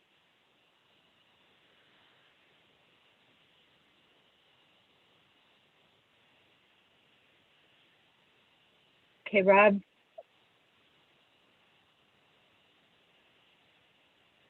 You're here. Can you state your name for the record?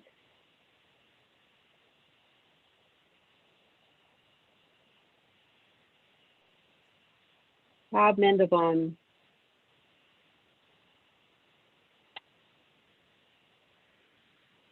Okay, Rob, I'm going to move you back as a panelist. We can call you again. So next we'll have Merlan Jean-Louis Demero.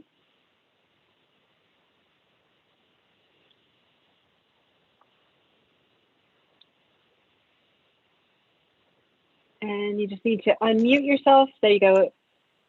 And turn your camera if you choose. Please state your name for the record. Okay. My name is Merlan Demero.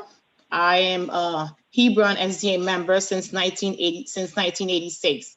I am writing to strongly express my opposition to the 959 Sterling Place project.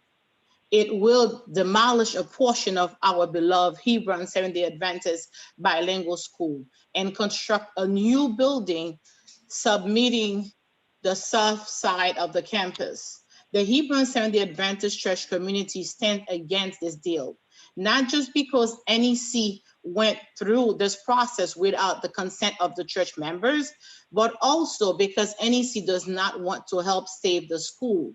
The administration and the conference decided to come up with a counter petition that was signed by that was not signed by the church members and the people of the community for the sale of the school, and mislead the public to believe that this deal was in the school best interest. If we let them get away with this, next time it will be your turn to fight against them. The New York real estate market is an attractive region that many sophisticated investors around the world would love to have a portion in. If we let them get away with this, next time it will be your turn to fight against them. Please do not let NEC nor the buyer get away with Hebron people hard-earned asset. Thank you. Okay, thank you. Next, we have Daniel Salk, followed by Michael Hollingsworth, and then followed by Lin Yi Wan. I'm trying to, let me start my video. Can you guys hear me? Yes, we can hear you. Good, hello. I just want to say hello to the community leaders that have spoken, the LPC commissioners, and all the community members for the turnout today. My name is Daniel Salk. I live at 968 Sterling Place between Brooklyn and New York Avenue. I live right across the street from what would be the entrance of the proposed development, which brings us here today. I'd like to tell you about 968 Sterling Place. We are a family of 6 who live here. Our second apartment is rented by Uncle MJ for quite a bit below market value because we are family. My 3 children grew up on the block. They ride bicycles and play with other neighbors' children who live on this block. In the morning or at night, I have the pleasure of saying hello to Miss Mavis, Miss Denise, Rob, TT, Mr. Floyd, Miss Debbie, and many more. Trust me, I could keep going. There are kids who grew up on the block who now live and are adults living in other brownstones, raising their families on the block. Generations of families raised on this lovely block. There are also a few new folks who have purchased brownstones on the block, not as investors looking to rent, but families with young children, like the Sun Yi family raising their next generation. This block is a tight-knit community who respects each other and cares about each other. Brooklyn as a dream, excuse me. Asian, Southern white, Jewish, Barbadian, Haitian, Trini, Jamaican, African-American. Our lives matter, our health matters. I love this block, and it matters. I listen to the developers spout about how they care about the block. They call our crown jewel a parking lot. They are wrong. I've seen the children of Hebron playing in that beautiful green space. I've seen them learning about planting and agriculture.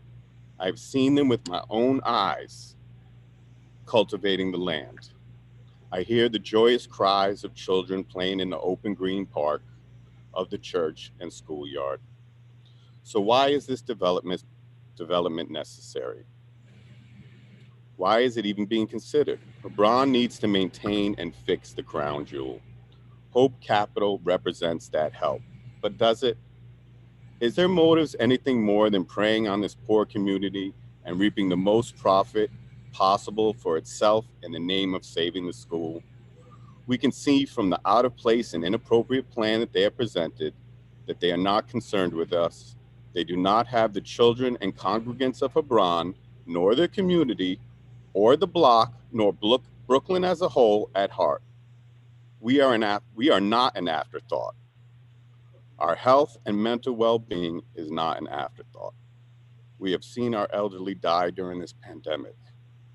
We have marched in the streets to end systematic oppression and police brutality against our community. Now is not the time to let the developers prey upon our community. There are better. Sir, you've gone past your 3 minutes. Could you please wrap up your testimony? Yes, there are alternative ways to fix and help Hebron and the community.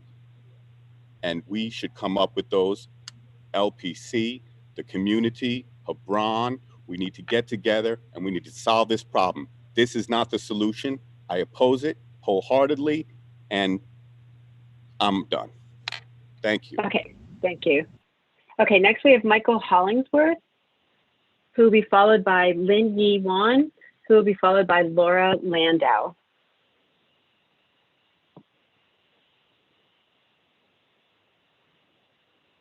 So Michael, you just need to unmute yourself, turn on your camera if you choose. Okay. Hello. So my name is Michael. Hi. My name is Michael Hollingsworth. I am a lifelong resident of Crown Heights. I am a member of the Crown Heights Tenant Union and a member of the Central Brooklyn Democratic Socialists of America. I can talk to you about how Hope Street Capital hasn't engaged with the community, but you really don't care. I can talk to you about how Hope Street Capital hasn't engaged with the neighbors of Hebron, but you don't really care. I can talk to you about how Hope Street Capital hasn't engaged with Hebron's congregation, but you don't really care.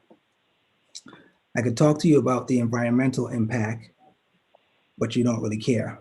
I could talk to you about the 160 one-bedroom apartments that will cater to transient tenants instead of the long-term Black ones, many of whom live in multi-generational households because they can't afford their own apartments.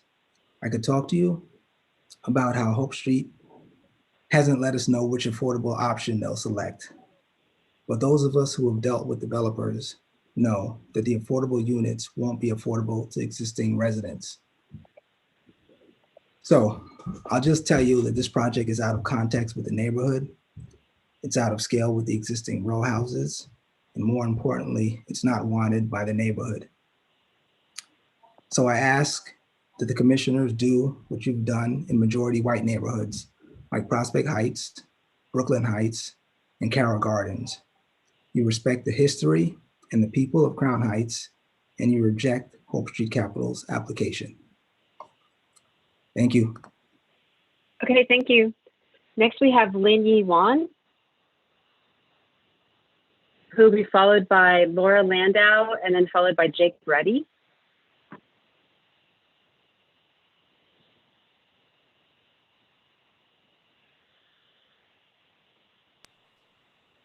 Hello. Hi, we could hear you. Please just state your name for the record and you have 3 minutes. Absolutely.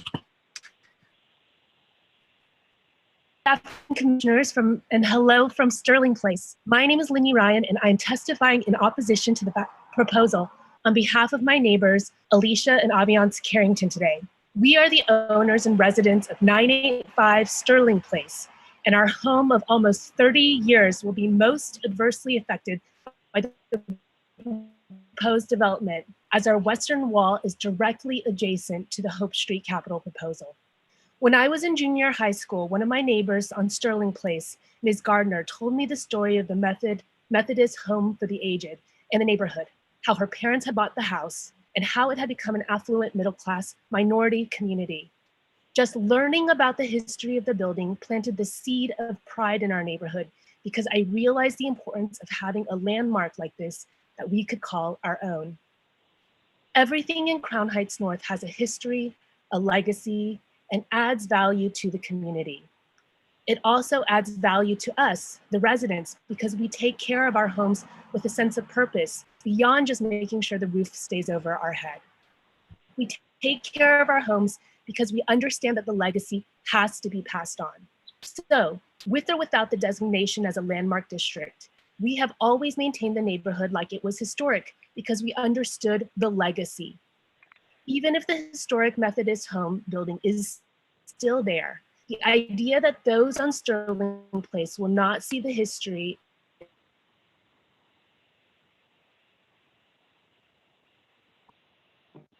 this neighborhood what it is, a place that has a legacy of taking care of one another. For all of those of us to see on Sterling Place. The proximity of the proposed development to our home is alarming. I'm wary of any construction on our building. New construction would have a significant adverse impact on not only the Hebron structure, but also the integrity of our structure, our foundation, and our home in general. Additionally, the proposed development competes with the landmark buildings surrounding it in terms of scale, bulk, and materials. Instead of accommodating the pre-existing neighborhood, the Hope Street Capitol building will literally block off our access to light. It might sound sentimental, but our parents love this home and their gardens, my dad with his grapes and tomatoes, my mom with her flowers. Now that they have both passed, maintaining their legacy is even more important to us. This will not be possible with the proposed building competing with our home.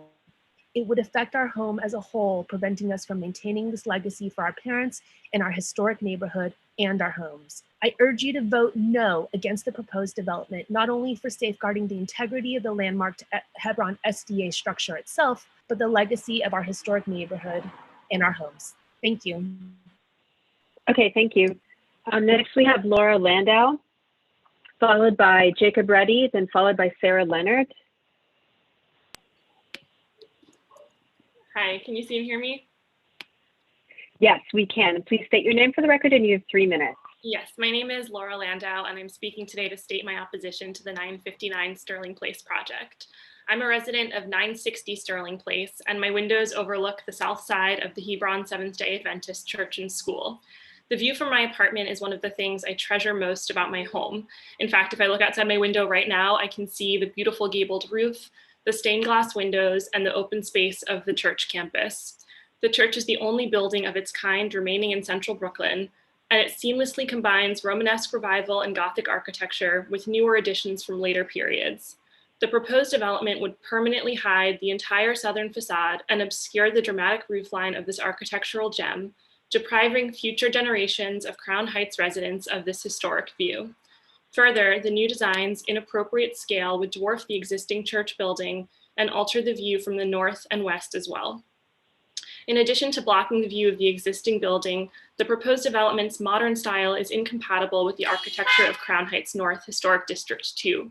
It would mar the visual landscape of the block, replacing local character with a generic monolith of an apartment building. The community is united in our love of the Hebron building, and we believe that the restoration of this landmark must be pursued before considering any future development on site. We worry that failing to do so will further compromise the structural integrity of the building. We implore you to support one of the many alternative plans the community has explored to restore and revive the crown jewel of Crown Heights North. Please deny a certificate of appropriateness for this proposal. Thank you. Okay, thank you. Next we have Jacob Reddy, followed by Sarah Leonard, and then Ingrid Sargard.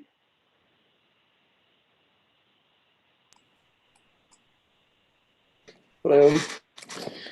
Hi, everyone. My name is Jacob Reedy. I'm a Crown Heights resident, lived here for about 5 years, and I'm joining with neighbors in opposing the development. So I've lived in Crown Heights since 2015. I'm not exactly a historic resident yet, but I really admire this community and I hope to continue to be a part of it throughout the rest of my life. A lot of my neighbors have talked about the power of that moment when you walk past the historic site of the Hebron School and it's just like you cross the street and suddenly you're in a completely different time. It feels like you're in the 1910s or something like that. And part of that is the architecture. But I think one thing that really cannot be stated enough is the power of the green space of the campus around the building in creating the just like beautiful visual experience of engaging and walking past the Hebron School.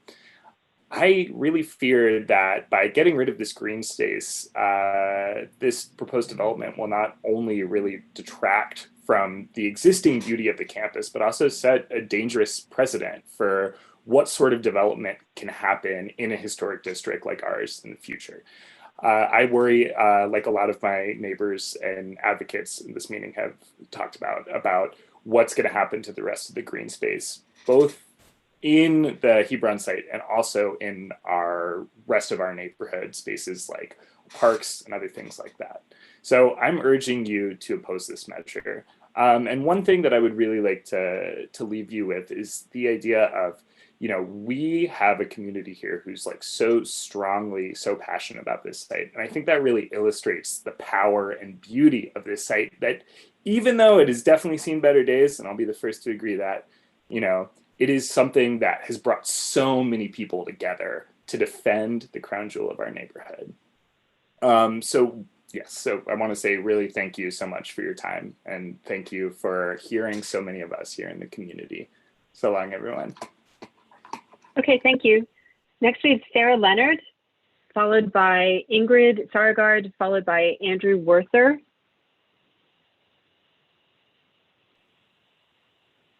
Hi, can you hear me okay? Yes, we can hear you. And please just state your name for the record. You have 3 minutes. Yep. My name is Sarah Leonard, and I live at 960 Sterling Place across from the Hebron School, and I oppose this project.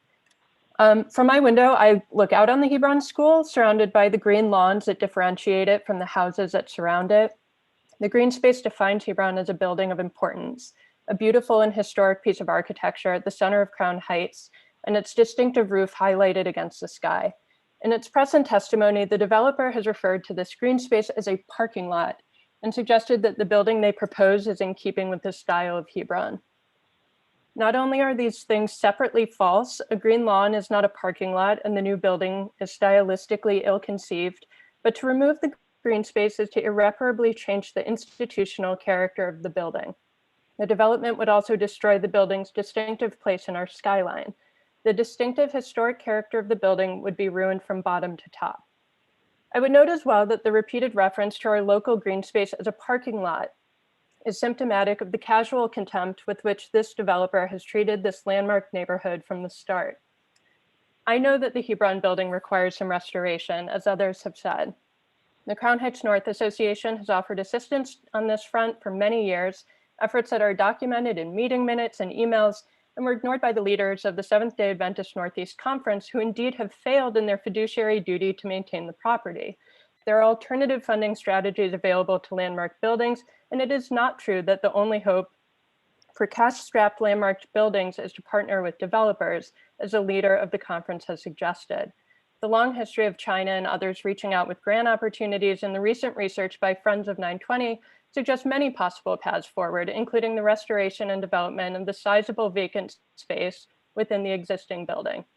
Members of the congregation, as opposed to regional church leadership, have repeatedly stated that they prefer to seek alternatives rather than allow developers to destroy their green space, darken their stained glass windows, and hide Hebron from view. This community has been overwhelmingly united in protecting the crown jewel of Crown Heights from this development proposal. Over 6,000 people have signed our petition opposing the project. One reason is that the residents here are intimately familiar with the responsibilities of living in a landmark neighborhood. Folks here can receive violations for painting their stoop the wrong color or hanging a sign, and generally accept that attention to detail is a worthwhile price to pay for the protection of a very special community. The idea of having lavished all of this care and attention to protect the neighborhood, only to see it undone by developers dropping a 180 plus unit monolith on landmarked ground, would be the unraveling of any faith in the landmarking process in which we have placed our trust. To me, landmarking stands for the idea that as real estate money sweeps everything in New York before it, some things are not for sale. I love this community, and I appeal to the LPC to uphold its protections, our protection, and say no to this project. Thank you so much. Okay, thank you. Next we have Ingrid Saragard, followed by Andrew Werther, followed by Gretchen Ludwig.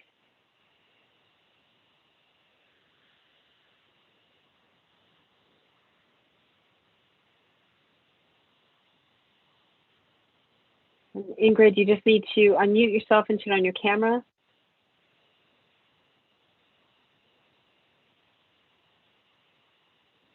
Ingrid Saragard, I brought you in. You just need to unmute yourself and turn on your camera.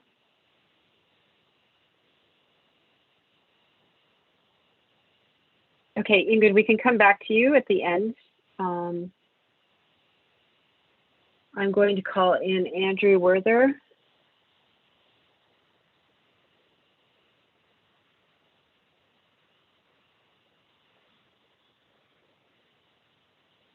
Andrew will be followed by Gretchen Ludwig. Good afternoon. My name is Andrew Werther, and I oppose this project. I do not accept the notion put forward by the applicant that the only available funding strategy for the restoration of a landmark building is to partner with a developer. This is simply untrue and is a dangerous path because Hope Street Capital is a real estate investment firm. They do not care about old buildings. They care only about new buildings that offer investment returns. This plan is evidence of that. It prioritizes new construction rather than committing to a comprehensive restoration plan for Hebron, putting an already fragile building at even greater risk. The developer's proposal does not include a concrete plan to safeguard this building. The restoration work promised for the south facade is superficial at best, only covering the area affected by the demolition of the southern wing. The proposal even fails to adequately specify which materials and techniques will be used for this minimal and insufficient restoration work. Considering the scale of the excavation required for a massive new construction with underground parking, I am deeply concerned about the foundations of the old home and the risk of sending it on a path towards demolition. And I strongly suspect that a developer that describes itself on its own website as quote unquote opportunistic might in fact see further opportunity in this potential scenario. If we are here today in the name of preservation, then I cannot see any other way forward than to completely reject this proposal.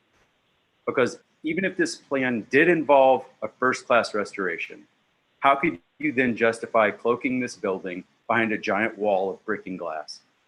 This proposal is not a path towards the restoration of a 130-year-old landmark. It is not about helping an ailing school. It is a land grab motivated by greed, plain and simple. It is a path towards incalculable loss. If this plan is approved, if any version of this plan is approved, today or several weeks from now, at a second hearing at which the public will have no say, it will be looked back upon as one of the historic tragedies of this neighborhood. Future generations will ask, how could this happen? And more importantly, who let it happen? Thank you. Okay, thank you. Next we have Gretchen Ludwig,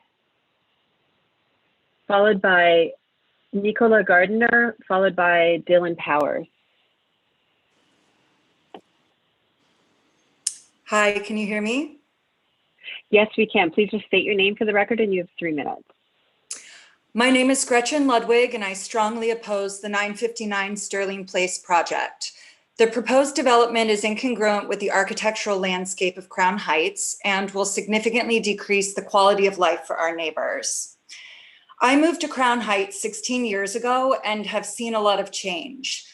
I live across the street from what used to be a beautiful 2-story church, a gathering place for community members. About 5 years ago, the church, along with a gas station, were demolished in favor of 2 large luxury apartment complexes that to this day remain half empty. They block the sun, create wind tunnels on both corners, and are architecturally out of sync with the rest of the block. It would be devastating to see the same happen to the crown jewel of our community, the Hebron School. If you've ever had the pleasure of walking by Hebron, then you know its majesty. Surrounded by green space, it is a literal breath of fresh air. The proposed plan will completely alter this landscape. If this project is approved, the school will be dwarfed by the enormous metal and glass apartment complex, and the green campus will completely disappear.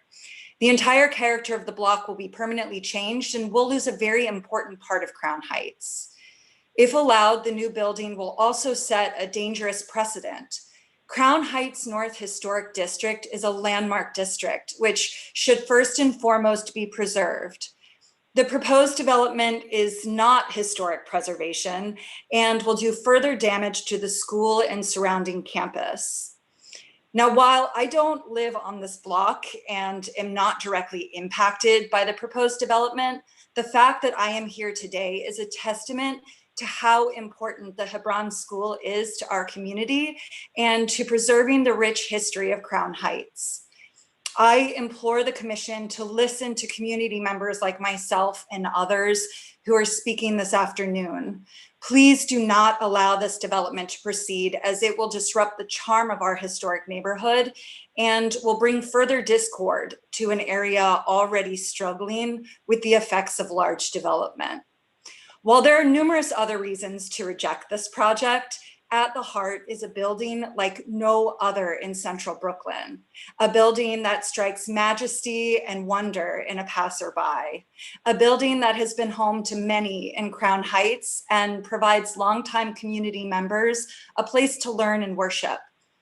It's not worth destroying what makes our neighborhood so very special in order to build a monolith that is inharmonious with the architecture of the surrounding neighborhood, while also not addressing the needs of our community or the school. Thank you so much for your time and your attention today. Okay, thank you. Next we have Nicola Gardner, followed by Dylan Powers, followed by Maya Murphy. Hello, my name is Nicola Gardner and I live at 960 Sterling Place. And I'm reading this statement on behalf of Alex Wood, the president of 960 Sterling Place Co-op Board, representing the apartments located directly across Sterling Place from the site of the proposed building. The Co-op Board and most shareholders and tenants at 960 Sterling Place are opposed to the proposal you are considering today.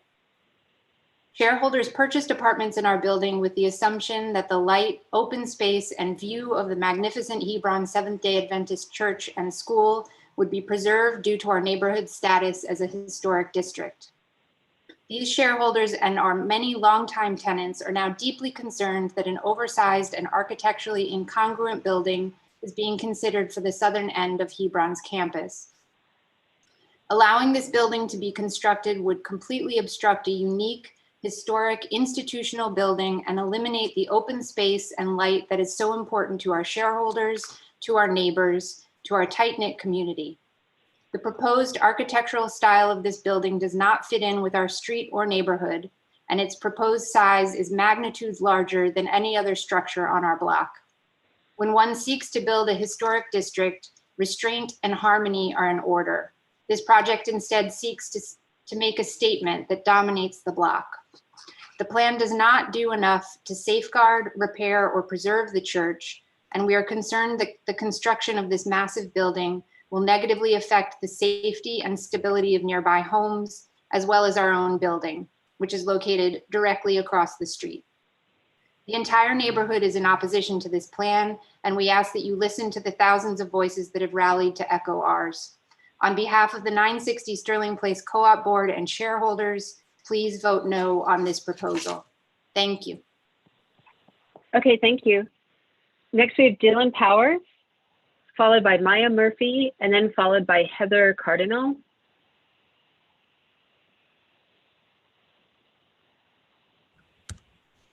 Hello, can you hear me? Yes, we can. Thank you. State your name for the record. Yes, good afternoon. My name is Dylan Powers, and I strongly oppose this project because it endangers a historic building and its surrounding green space.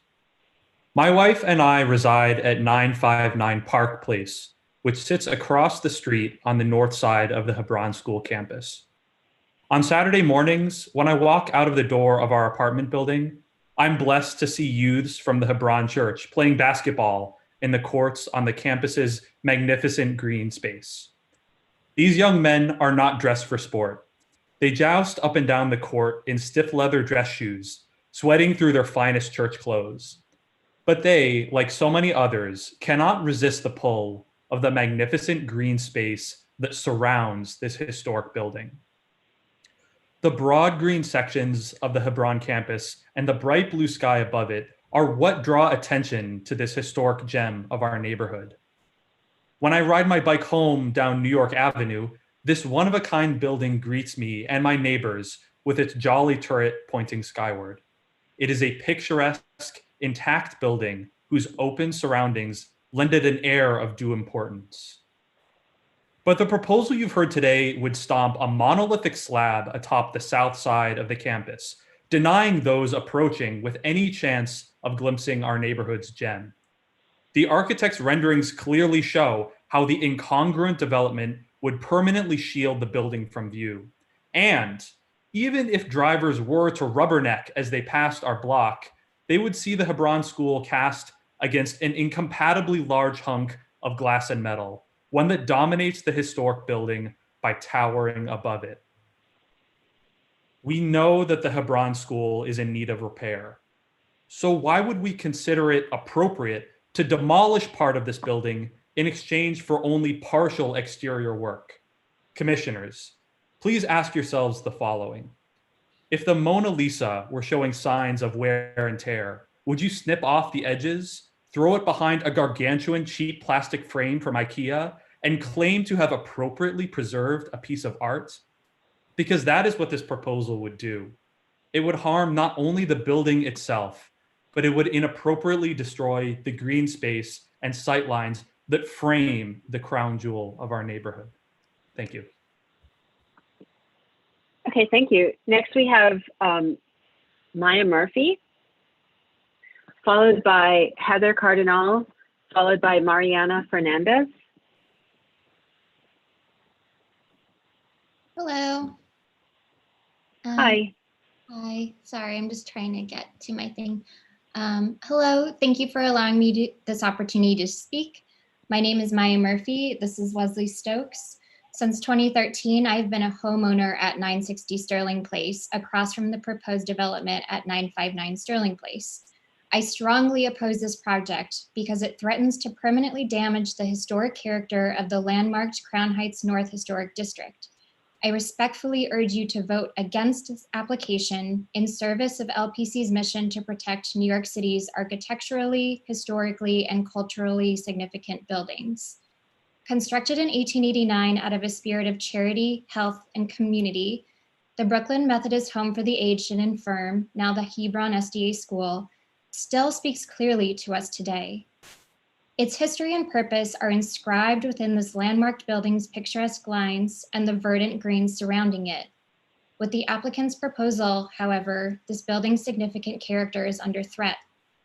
The green space that surrounds the former Methodist home lets passersby know it is an institution that was built with a mission. The applicant would remove half a block of that street-level green space, permanently shattering the legibility of the building as an institution. The Gothic chapel is decorated with jewel-like stained glass windows on both sides, a celebration of sunlight. The proposed development would cast many of these in shadow, forever destroying the opportunity to see them from Sterling Place or to look out from them to clear sky. Today, the building's peaks and chimneys cut a dramatic profile against the sky. If the applicant's plans are approved, this uninterrupted roofline would be erased and replaced by a modern monolithic design that is grossly out of scale with neighboring buildings. The applicant wishes to use metal and steel, modern materials that are not of the palette of this neighborhood, even more so as they age. This will further cleave the new structure from the architectural beauty and integrity of its neighbors. The applicant's design is indicative of one thing only: speculative greed.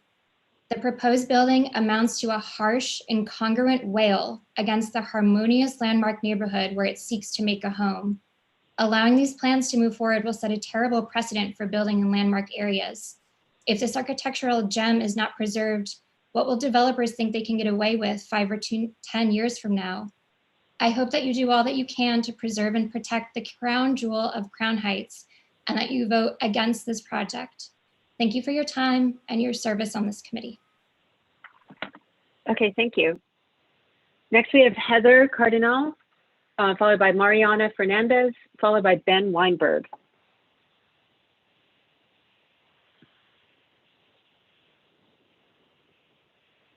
And Heather, you just need to unmute yourself and turn on your camera if you choose.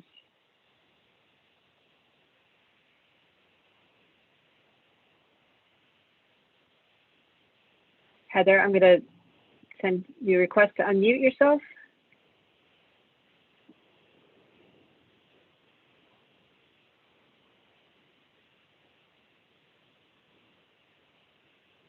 Heather? Okay, we can call you again, but I'm going to move you back as an attendee. Let's move to Mariana Fernandez.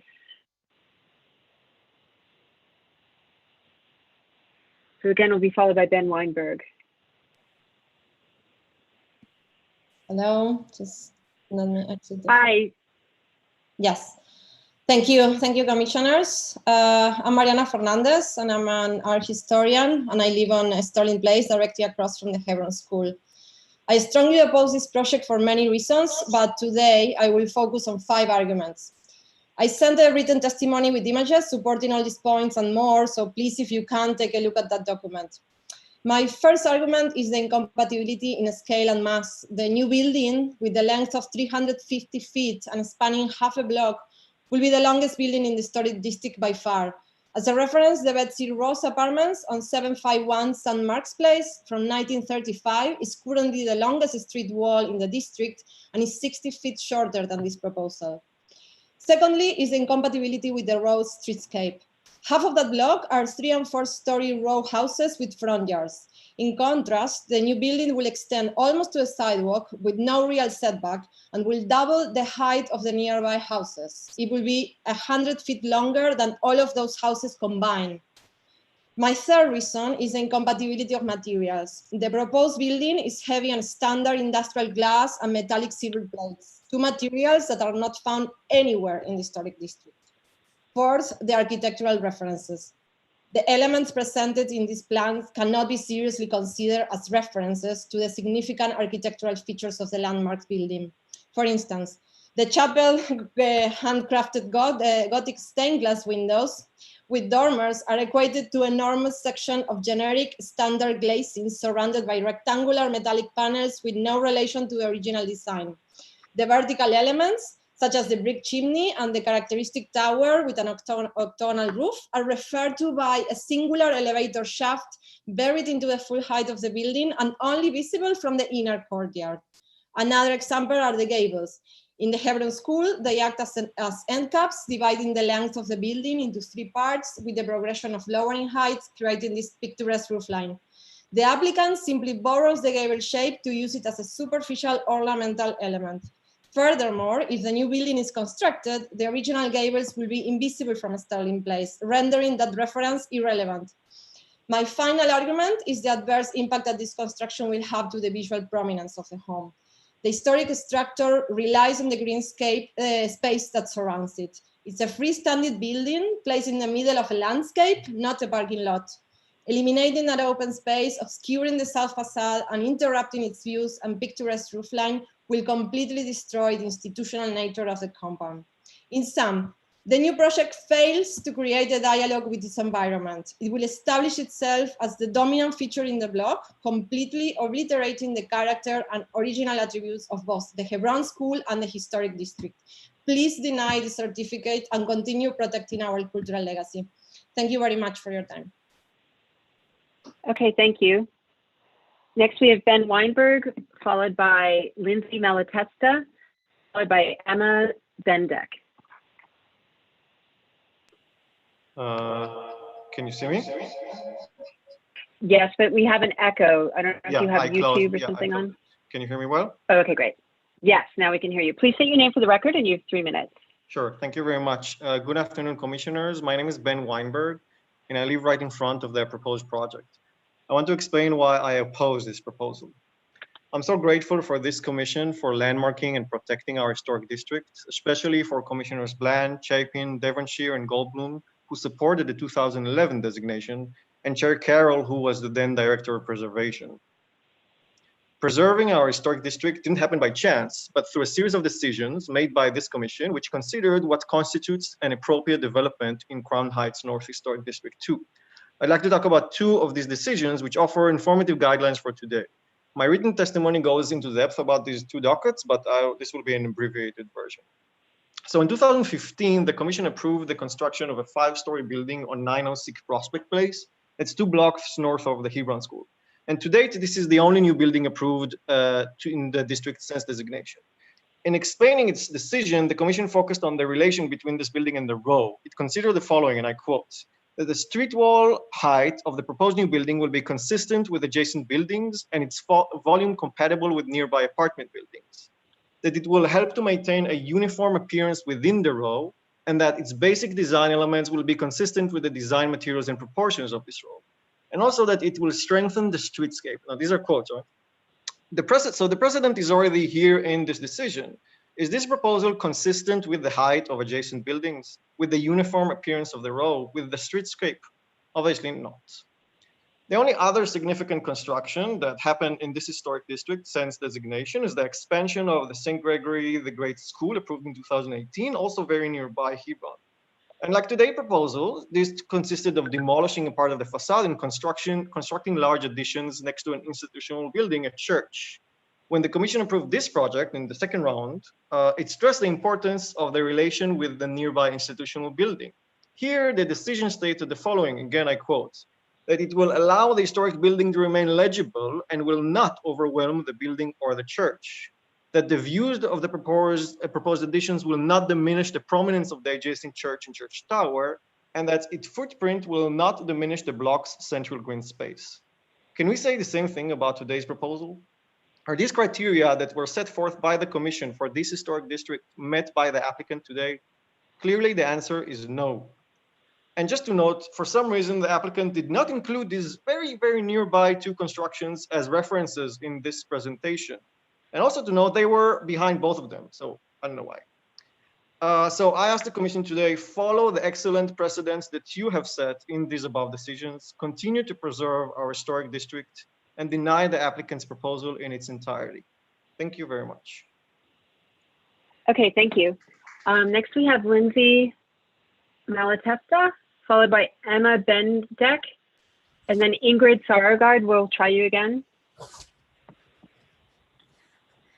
Hi, can you hear me? Yes, we can. Please state your name for the record. You My have name 3 is minutes. Lindsay Malatesta, and I oppose this project.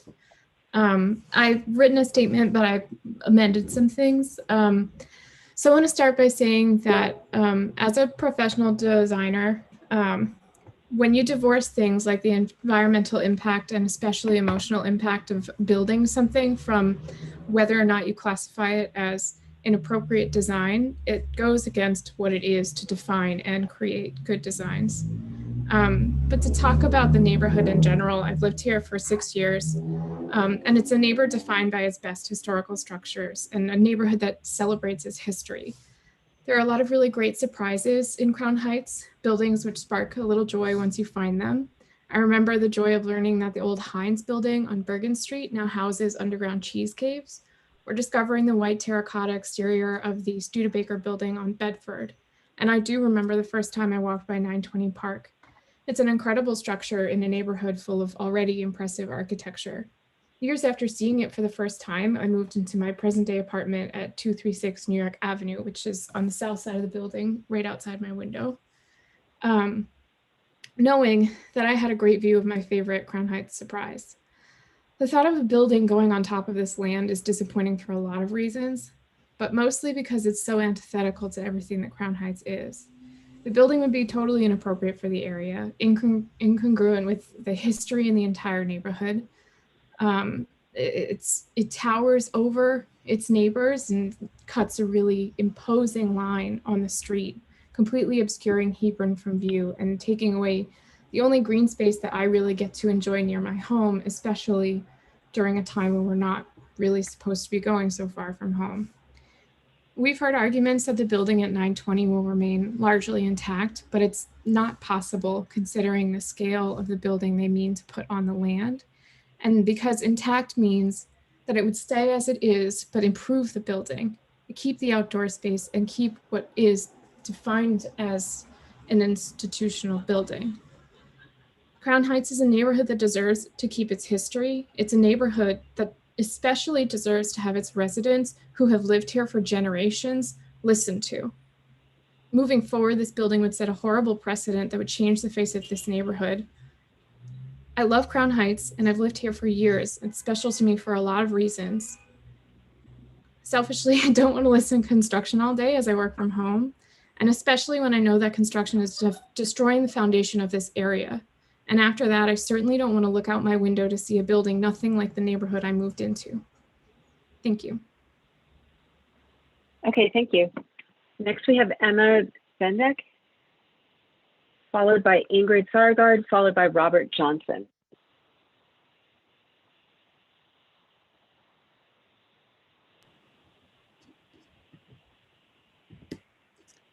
Hello. Can you hear me? Hi, we can hear you. Yes, please state your name for the record and use 3 minutes. I'm here today to read a statement on behalf of Chloe Pfeffer, who cannot make this meeting but wants to express her fervent opposition to the 959 Sterling Place project. Here is her statement. I'm writing to the Landmarks Preservation Committee as a resident of Crown Heights North to express opposition to the proposed project to destroy and alter the historic Hebron Seventh-day Adventist Church and School. This project is incredibly tone deaf in regards to the historic nature of the district and the buildings that make up our community. The scale of the proposed project will tower over the buildings on the surrounding blocks, blocking out any views of the historic building from the south side. By completely obscuring the sight lines via New York Avenue and Sterling Place, this new building would permanently alter the streetscapes that make this neighborhood's history apparent. In addition, this massive new building will block out the beautiful stained glass windows in the church from receiving any light and eliminate their intended purpose. The gigantic size of the new building would only serve to detract, not add to the beauty of the landmarked building. This proposed project also erases valuable green space. As a landmark building, this open space is important for the institutional quality of this campus. The original intention and design allowed for lush greenery, and taking that green space away misappropriates the space. Further, the stylization of this new building is completely inappropriate. The bleak glass and steel facade is out of harmony with the warm and diverse buildings that make up our historic district. This building would stick out as a modern, sterile structure incongruent to the historic old home and the buildings that surround it. The Hebron Seventh-day Adventist Church and School is an incredible example of an intact 19th century Romanesque revival or Gothic institution, and it is the singular example of the architecture left in central Brooklyn. It is the crown jewel of Crown Heights, and it must be saved, not bulldozed to make way for new construction. The Crown Heights North Historic District was designated as so in 2011, and allowing the historic building to be built upon in such a manner would set a dangerous precedent about our ability to protect historic districts. Further, the proposed construction prioritizes the new building and does not address the restoration work needed to sufficiently repair and safeguard the historic building. The construction would only do further damage to the church and school and put it at an even greater risk for deterioration. As I write this, I'm sitting in my home looking out my window at the charming historical building. Though I'm relatively new to this district, I am writing this letter for the generations of residents that have grown up and raised their children amongst this enchanting institution. This graceful structure is a central part of our community, and it would break the hearts of residents of Crown Heights North to see it change the fabric of our neighborhood. I am respectfully, yet urgently, asking you to vote against this project and instead invest in the community by addressing the many alternative plans that would preserve this historic building and neighborhood. I yield my time. Thank you. Okay, thank you. Next we have Ingrid Sargard. You just have to accept being promoted to a panelist, Ingrid. And then you can unmute yourself and turn on your camera if you choose.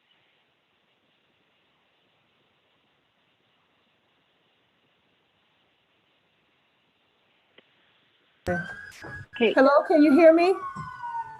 Yes, we can hear you. Please just state your name for the record, and you have 3 minutes. Yes, my name is Ingrid Saragard, and I'm here to speak on behalf of Friends of 920 Park, a coalition of neighbors united in our firm opposition to this proposal. I'm also here representing the 6,800 individuals who have signed our petition against this project. Allowing this institution to be swallowed by development would be a travesty of epic proportions. The project is wholly out of touch with the character of our historic district and is wildly inappropriate in scale, bulk, style, design, and materials. Further, it prioritizes new construction rather than putting forth a solid restoration plan for Hebron, putting an already fragile building at even greater risk. The Hebron School is the crown jewel of Crown Heights North. It is an intact 19th century Romanesque revival and Gothic institutional building, the only building of its kind remaining in central Brooklyn. Its visual prominence and its institutional character rely on the green space surrounding it and on its position in the center of a large open setting. There's no such thing as a secondary facade on this building. The north and south facades have nearly identical features, and each is purposefully set back to showcase the majestic, complex form of all sides. The City Environmental Quality Review Manual states that a significant adverse impact to an architectural resource might include alterations to a property's visual relationship with the streetscape and the introduction of incompatible elements to a resource's setting. This proposal is in plain violation of these guidelines, which begs the question, whose landmark does the city protect? Whose history matters? The designation of our historic district in 2011 was the result of years of work by a community that fought to protect Crown Heights North at a time when few other people wanted to call this neighborhood home. Four of the commissioners who approved this designation are in fact with us here today. This inappropriate project, even if scaled back, will set a dangerous precedent for preservation standards, not just in our historic district, but for any landmarked campus and for any property in an open setting. As you know, this project has drawn fervent opposition for reasons that fall both within and outside of LPC's purview. The Central Brooklyn community, the Hebron congregation, preservationists, environmentalists, housing activists, and our elected officials are all united on this issue. Hebron deserves a real preservation plan that does not harm our community. We have put forth alternate plans. We know there are other options. Therefore, we urge the commission to reject this application because we cannot concede that the preservation of a landmark must come at the price of its own desecration. Thank you so much. Okay, thank you. Next, we have Robert Johnson, followed by Nadia Spiegelman, followed by Jeremy Reich. Okay, hello. My name is Robert Johnson. I live across the street from the proposal, and I am very much against it. But today I'll use my time to read my friend and neighbor Garrett Buckley's statement. So this is to the LPC. Good day. My name is Garrett Buckley. I'm a homeowner on Sterling Place between Brooklyn Avenue and New York Avenue. At this time, I sincerely implore the NYC Landmarks Commission to vote no to the development proposed for the historic landmarks grounds of the Hebron School. It is my understanding that the Landmarks Commission is tasked with designating landmark status throughout NYC, as well as defending landmarks it's already approved. With this said, I'm proud and thankful to be a homeowner on a block that your office approved and designated as a landmark block in 2011.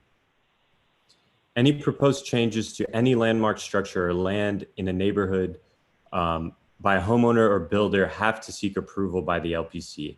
The same intricate rules and regulations governing conformity of the decor of the landmarked block or area apply to all, not some. When landmark status was in its preliminary stages for Sterling Place, I have to admit I was skeptical to relinquish the right to paint my own home whatever color of my choice, and various other personal decisions have changed to the front of my home. My neighbors and I relinquished our rights to the LPC to conform with its standards and ultimately reap the benefits of a landmarked community. So to have a builder enter our landmarked area with a proposal to build on any of this sacred landmarked ground is such a travesty, a disgrace, and an embarrassment. If this project is approved, it will set a dangerous, irreversible precedent that the LPC will have to contend with by future developers waiting in line with these same types of proposals. You will not be able to approve all of the received requests without casting a dark cloud over your reasoning. Please stay focused on your mission to preserve and protect already landmarked properties and neighborhoods.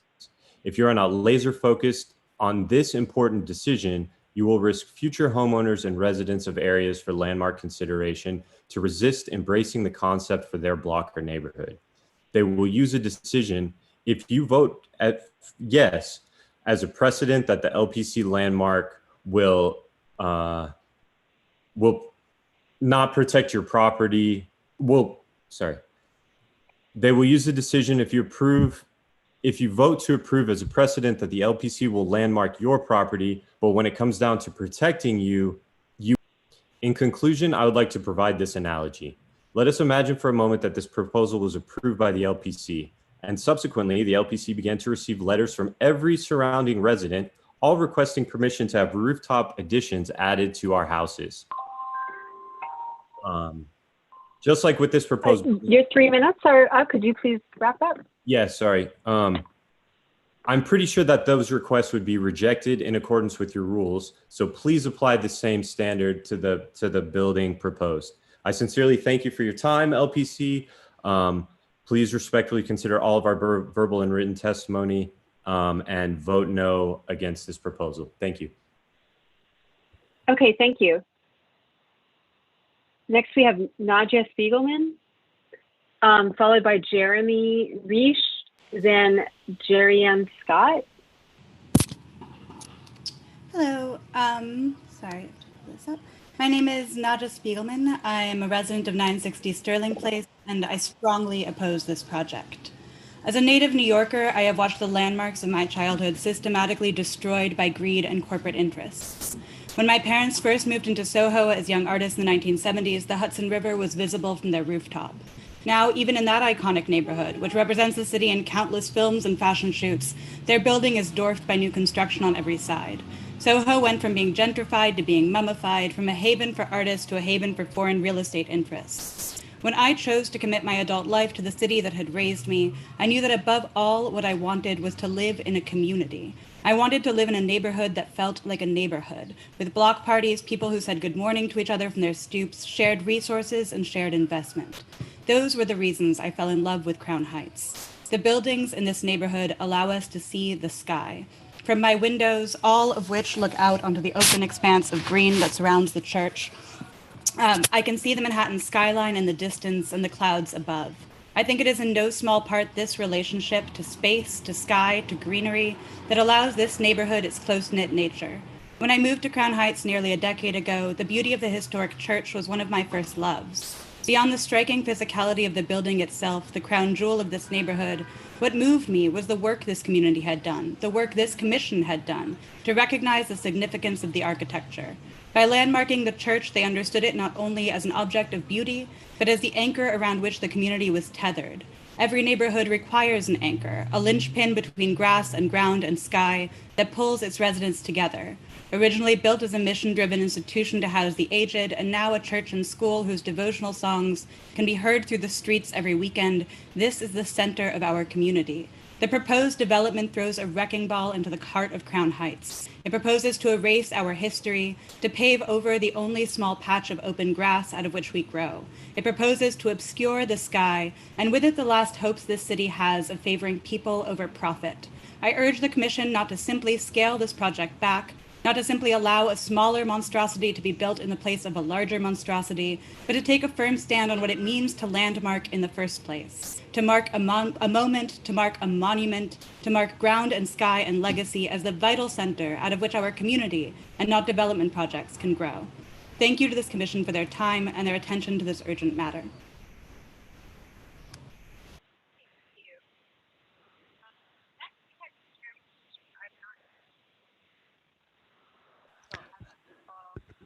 Lisa, you're quite hard to hear.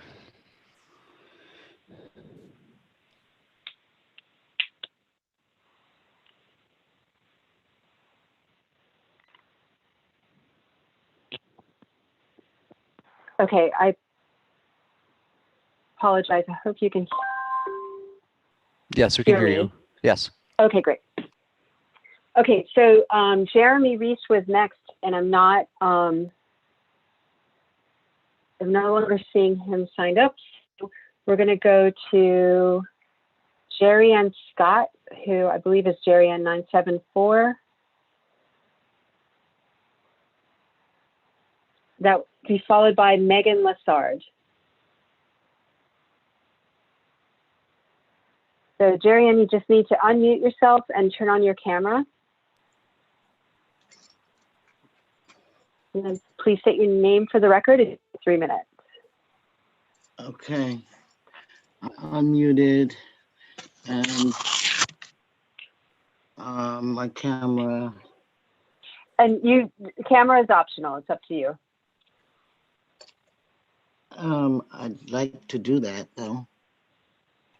Here, I'll try and, I'm going to ask to start video. That might help. You just have to hit accept. Okay. Good afternoon, all. Thank you for the opportunity to be, my name is Jerianne Scott. Thank you for the opportunity to be here to voice my opposition to the proposed project at 959 Sterling Place. The Hebron School, formerly the Methodist Home for the Aged. It was one of the first things that I saw when I was 3 days old, 69 years ago, when my parents brought me to the house that I'm talking to you from, directly across the street from the proposed project. Commission, I implore you to review all that has been said here today and do as was promised. When this area was designated in 2011 as landmark property and landmark area, with all the legacy and all the hope and all the dreams and all the cohesiveness and all the beauty that was promised to be protected, please, I implore you, and I don't stand alone. You've heard all who have spoken today and the thousands of letters that have been written. Vote no. Oppose this. There are other ways that this problem can be solved, but allowing the builders to go forward with their plans, approving that, is a desecration, a travesty, a precedent set that we can't undo. Vote no. Thank you. Thank you for your time, your attention, your service. Vote no. Thank you very much. Thank you. Okay, next we have Megan Lessard.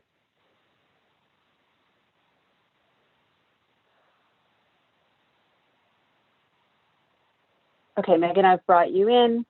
And I think I've run through everybody that signed up to speak that had their hand raised. If you still want to speak, please be sure to raise your hand and then I'll start working through the rest of the list.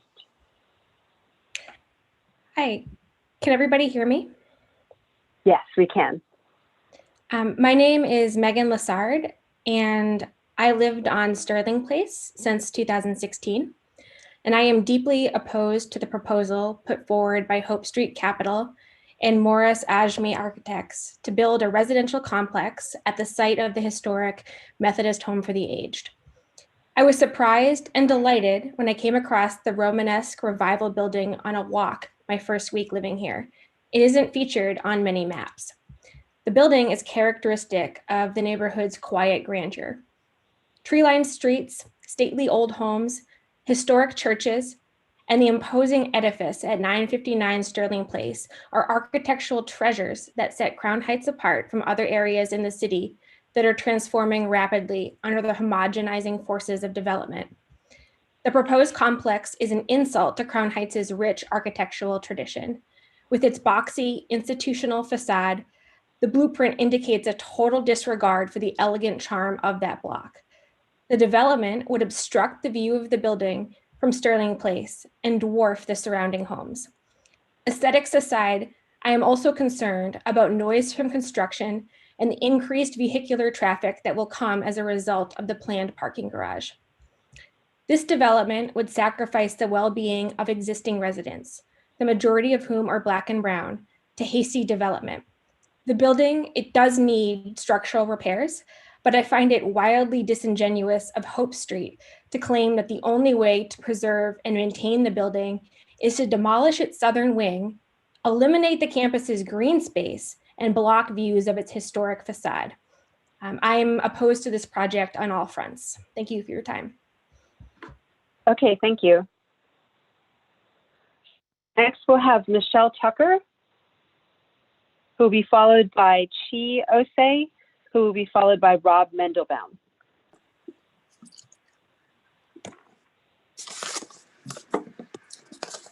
Hello. Okay. Yes, we can hear you. Please just state your name for the record. You have 3 minutes. Okay. My name is Michelle Tucker, but I'm reading a letter that was written by Helen Beischel, who lives in the 1100 block of Park Place. And she says that she goes up and down Park Place and Sterling Place all the time. And she has several objections regarding the project. The first is the metal being used in the design on Sterling Place, which is totally inappropriate for the neighborhood. The glass and metal wall on New York Avenue and the scale of the glazing on Sterling Place is out of character with the neighborhood. The second is in regards to the physical density of the proposal. The existing historically designated brownstone and limestone buildings on the north side of Sterling Place would become dwarfed in scale. Their beauty, historical significance, and property values would be destroyed. The proposal is simply too high. It should be in scale with the neighboring historic brownstone, limestones, and capped at 3 or 4 stories. The third is with regard to the internal density of the use of the building. As I write this, the city building rainfall swales throughout the neighborhood to reduce the stress on our sewage system during the rain events. The addition of this building and its density in the neighborhood will simply undermine the city's investment. The fourth concern is regarding the shading that will happen in the proposed courtyard space. The Hebron Seventh-day Adventist School, with its chapel of beautiful stained glass windows, will lose the passive solar energy it has had since it was built. People in the chapel will not be able to experience its full glory with the prevailing westerly winds and that we have in the neighborhood. The proposed courtyard has the potential to become a wind tunnel people will avoid. Also, throughout the hearing or earlier, I heard you guys saying, do not harm. If this new property is built, it will harm the historical property. And also, the federal guidelines say that new buildings near historical heights should be subordinate, meaning it should not overpower the existing historical building.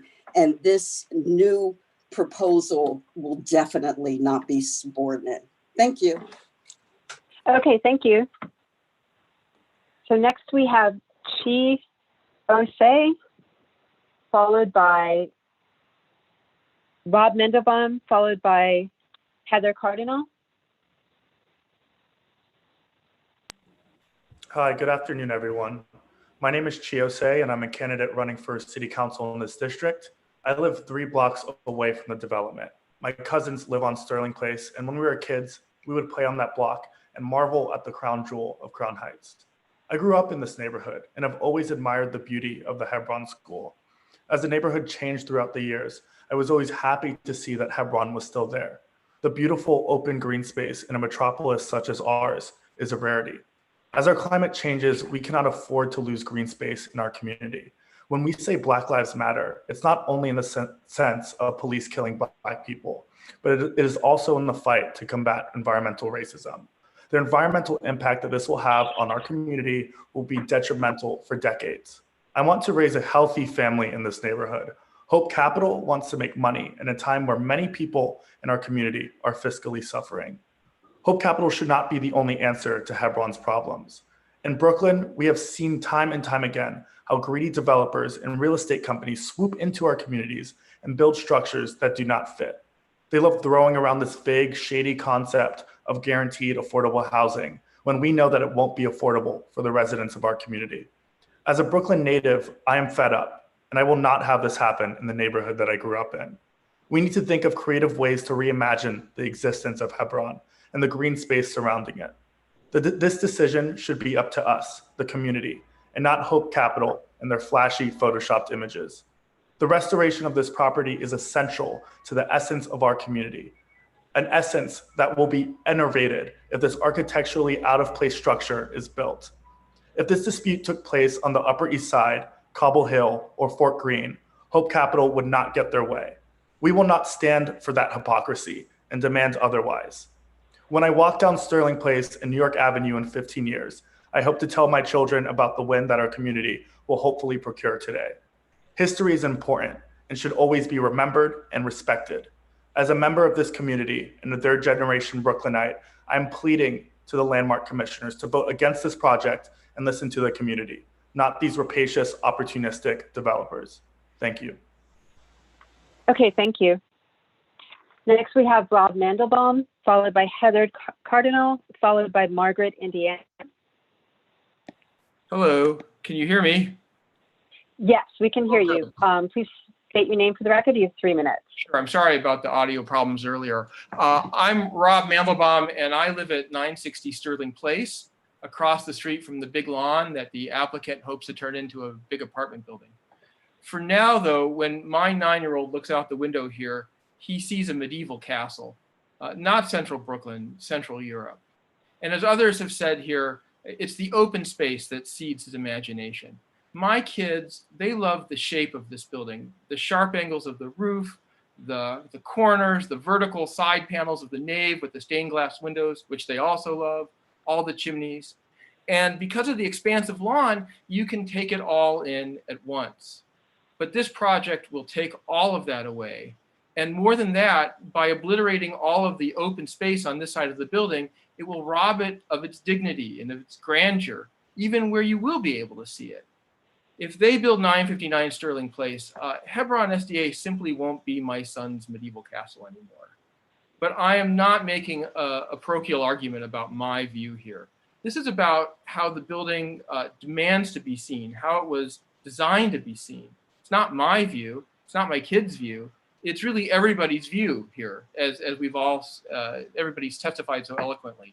And I just can't think of another grand institutional building with grounds left in this part of Brooklyn. We just lost another one nearby a few years ago, a Catholic church that was replaced by, you guessed it, an apartment building. And so that's what we have to lose. And in place, we get this building that's completely out of scale and out of character for our landmark neighborhood. It's immense. It is half of the block. And I want to be clear here, and you can confirm this yourselves with just a few minutes spent on Google Satellite View.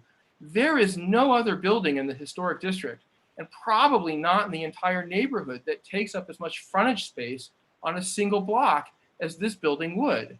Between that and the height, this project would completely transform our block from one defined by the row houses to one dominated by a modern box that could be anywhere.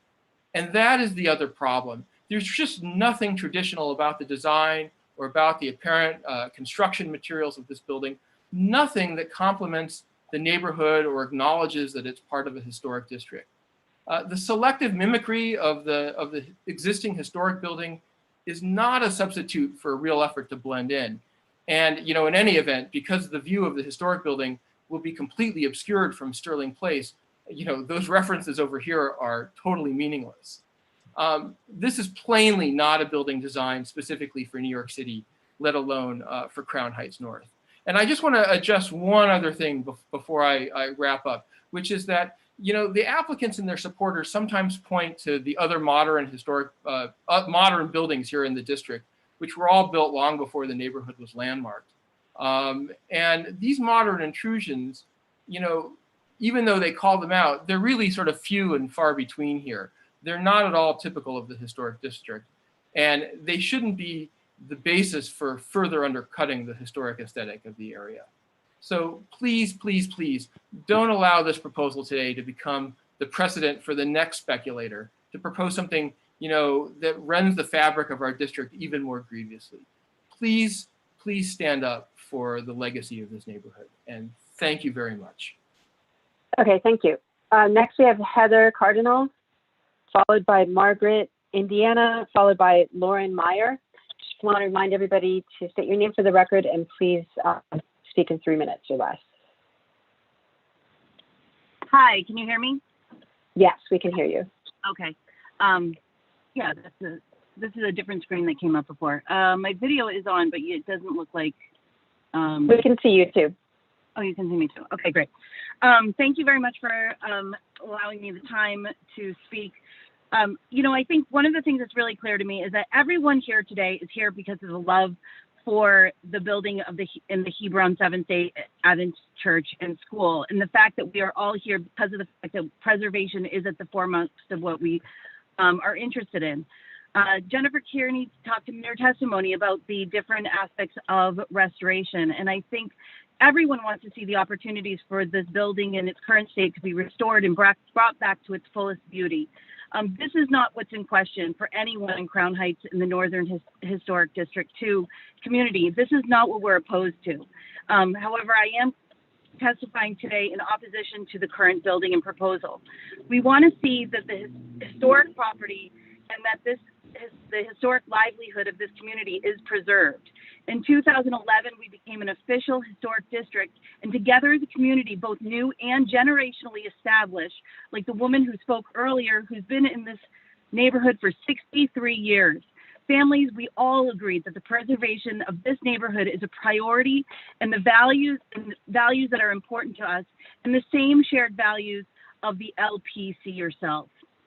We heard from Misha Hunter, who talked about the dialogue between the existing building and the proposal new building. She talked about how she studied the neighborhood and that this is a conversation between new and old. Now, I understand that this is, without a doubt, the standard academic language within the architectural context and in academia. However, it is very clear that there has been absolutely no conversation between our neighborhood, literally or figuratively, within the context of these two buildings.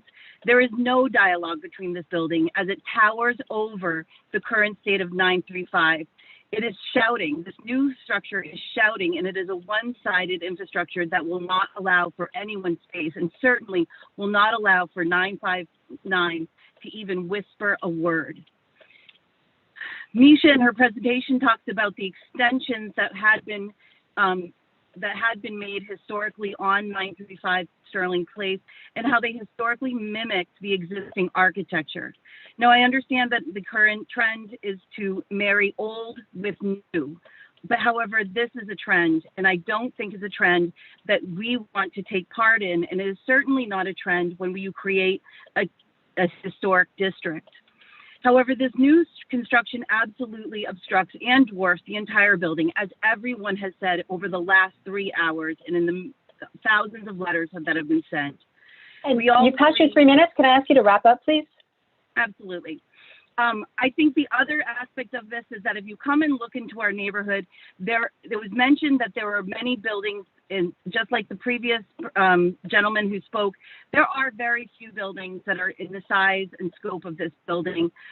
Even the other apartment buildings that are in this existence were built around the same time as 959 and match the architectural space.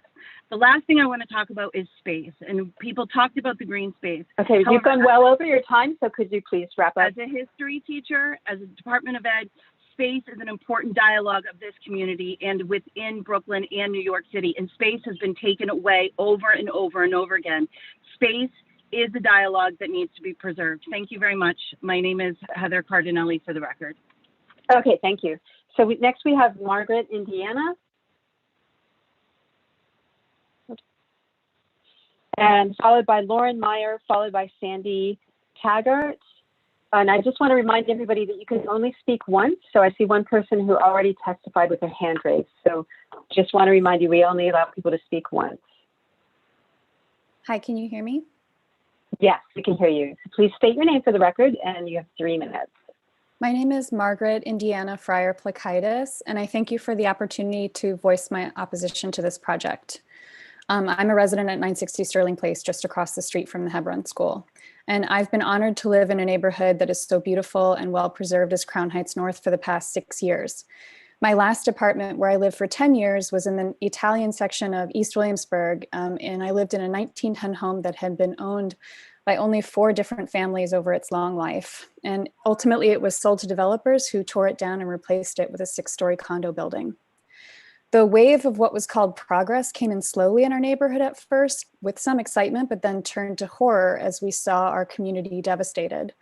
I don't begrudge my ailing landlords for cashing out, and I don't begrudge progress in its many forms. What I do take issue with is the inherent carelessness in big money buyouts and property flips. When our history is allowed to be sold out from under us in a reckless manner, we all lose. The community I was a part of in Williamsburg, full of longtime residents, small businesses, bright big sky, trees, and green space is gone. Its charming walk-ups are now steel and aluminum boxes, and the big sky is gray with towers. The neighborhood is a playground for transient inhabitants looking for the next cool thing, and the buildings are a place for the uber wealthy to hide their cash.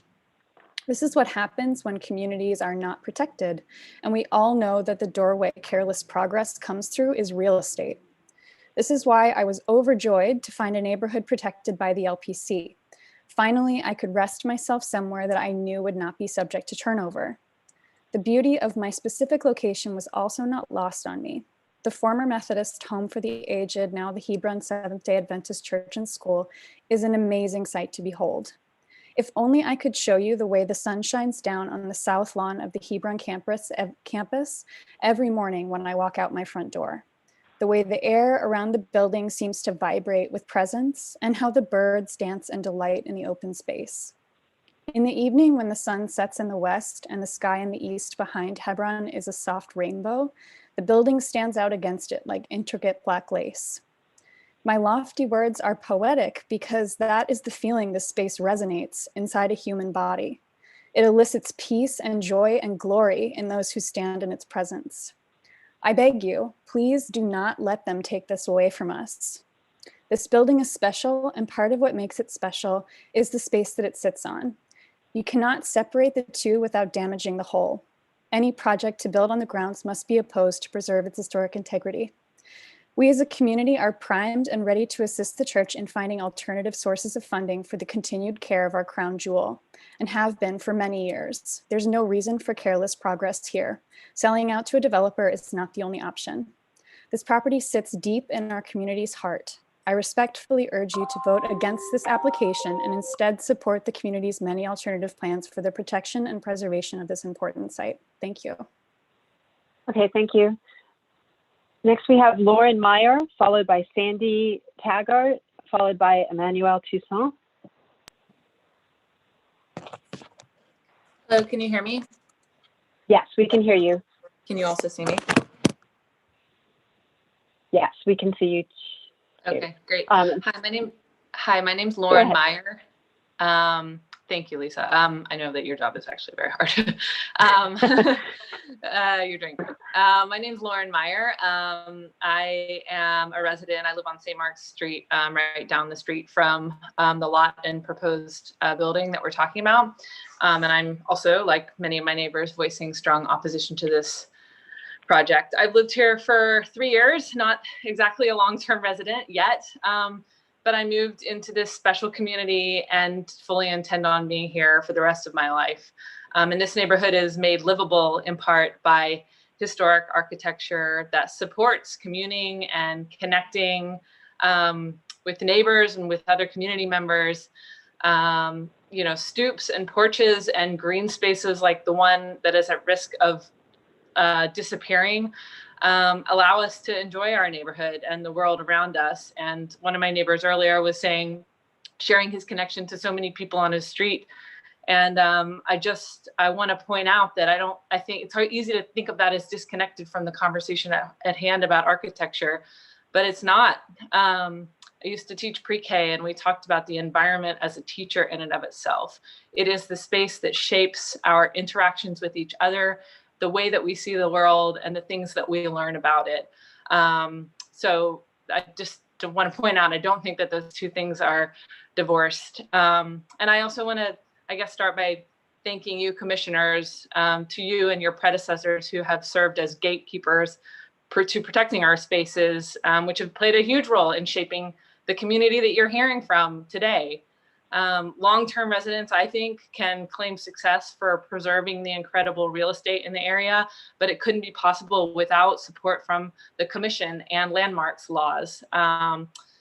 Please do not undermine the community now.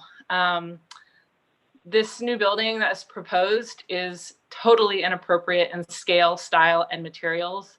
The architectural elements that were presented to be in line with the original historic building, such as the gabled piece and the matching brick, cannot be seriously considered as a relation to the original design. As my neighbor Mariana already stated, better than I could ever say. They're merely superficial and make up of such a small portion over the overall design and visual impact of the proposed new building. In fact, the gabled piece, as Morris himself from the developer referred to it, it's just that, a small piece in an otherwise corporate-looking monolith that has no place in our neighborhood, in our historic district. You know, you can see on the slides, I wrote down in particular slide 52 that looks west on Sterling, that the building's use of aluminum and glass are much more corporate feeling than anything in the historic neighborhood, let alone the original historic building on the same site. Your 3 minutes have passed. Could you please start to wrap up? Oh, sure, no problem.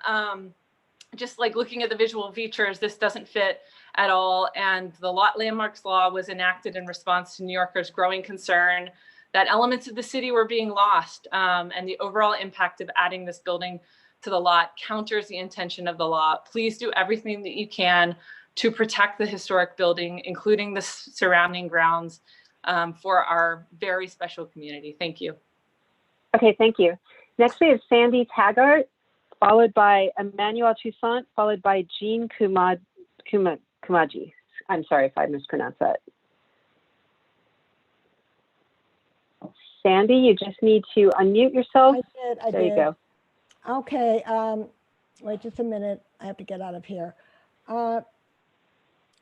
All I can say is what everyone else has been saying. Wait, can you hear me? Yes, we can hear you. Please just state your name for the record. So, Sandra Taggart. I live at 827 Prospect Place. And I, along with everyone else, ask you to please vote no to stop the development planned on the grounds of the landmark Hebron Seventh-day Adventist School on Sterling Place at the corner of New York Avenue in Crown Heights. The proposed building is an abomination. It is inappropriately designed and monolithic. It will not fit in the Crown Heights North Landmark District. The design is an insult to the principle of landmarking. The proposed building is half a block long and so tall that it will hide the south wall of the historic facade of the school and church. Because of its height and length, it will dwarf the historic building at the site. The proposed building is not only inappropriate in scale, it is also inappropriate in style. The current design is not in keeping with the landmark neighborhood. It does not complement the building that would share its site and the other historic buildings in the immediate vicinity. Building on the landmark grounds of the Hebron School should not be allowed. The original architect intended the grounds to be part of the presentation of this Romanesque building. Instead, the grounds should be developed as green space for the benefit of the Hebron School and the community. The building itself should be developed, the Hebron building should be developed to provide for Hebron's needs while maintaining the integrity of the entire site. We are counting on the Landmark Preservation Commission to uphold its mission by stopping this proposed development. If it is allowed to be built, it will adversely impact the landmark beauty of the entire neighborhood. Thank you. Okay, thank you. Next, we have Emmanuel Toussaint, followed by Jean Kumaji, then followed by Carlos Carniero. And if you've already spoken, I just want to remind you, you can't speak again. No, I didn't spek yet. My Oh, name is no, I know you Emmanuel. didn't. I'm sorry. Okay. You have not. You're good. Okay. Will please allow, give me a minute here so I can get myself together. And once you're together, please just state your name for the record, and then you have 3 minutes. So you hear me now. So I can go ahead. Yes, we do. Yeah, go Okay. ahead. My name is Emmanuel Toussaint, and I'm the chairman of the school board of Ebon School, and I'm also an elder at Ebon Church. It has always been our dream for years to come up with a plan to rebuild our school. Throughout the years, we've been struggling, and we've been trying, so we can't repair the school, knowing that the facility counts also in the education process. So it was always been the dream of every member of Ebon Church to refurbish our building. One thing I would like to put out to the committee is throughout the years, every administration, every pastor, every principal, we did our best trying to keep up. And the fact that we're still standing there is an example of that. And we also do everything, our church administrators, the way it's supposed to be done, following the protocol. If you heard by any stretch of imagination that things have been done unknowingly to the church community, it is inaccurate. There was always been our dream, so we voted for this project to go on because we need money so we can refurbish our school. We heard also today that Ebon and the NEC has always passed out of opportunity, and I've been in this board and for the past 30 years. I'm a member of Ebon Church. I saw and I heard those opportunities, and then they never really fit our needs. And when you look at this project and the financial aspect of it for us, Ebon, it is something that we were always dreaming for, having enough money so we can refurbish a building. As I said, the church itself, who has supported the school for years, is, if I may say, tired, because those people are not getting younger, and those are the ones that were supporting the school for years. So having an opportunity for us to be able to create an environment where education will be prosper, where we will create things for the community, where we will having a break in terms of financial, it has always been our dream, and this is one of the reasons why we voted for this project to go on. And I thank the board for putting this thing so far, and having the opportunity to explain one aspect of our needs, and I hope that clarify at least this part where Ebon, the church members who supported the school for years, for the past 30 years, for myself, we always wanted, all we need is to finally having the way and the mean to fix our beloved building. When the NEC come up with you're well past your 3 minutes. Yes, Can I ask you to wrap up? I'm wrapping up. Thanks very much. When the NEC come up with this idea, it has been presented to the church, and it was with open arms. And we hope that by this way, we probably will create a better set for education for our children. Thank you very much. Okay, thank you. Next, we have Jean Kumagai, and followed by Carlos Carniero.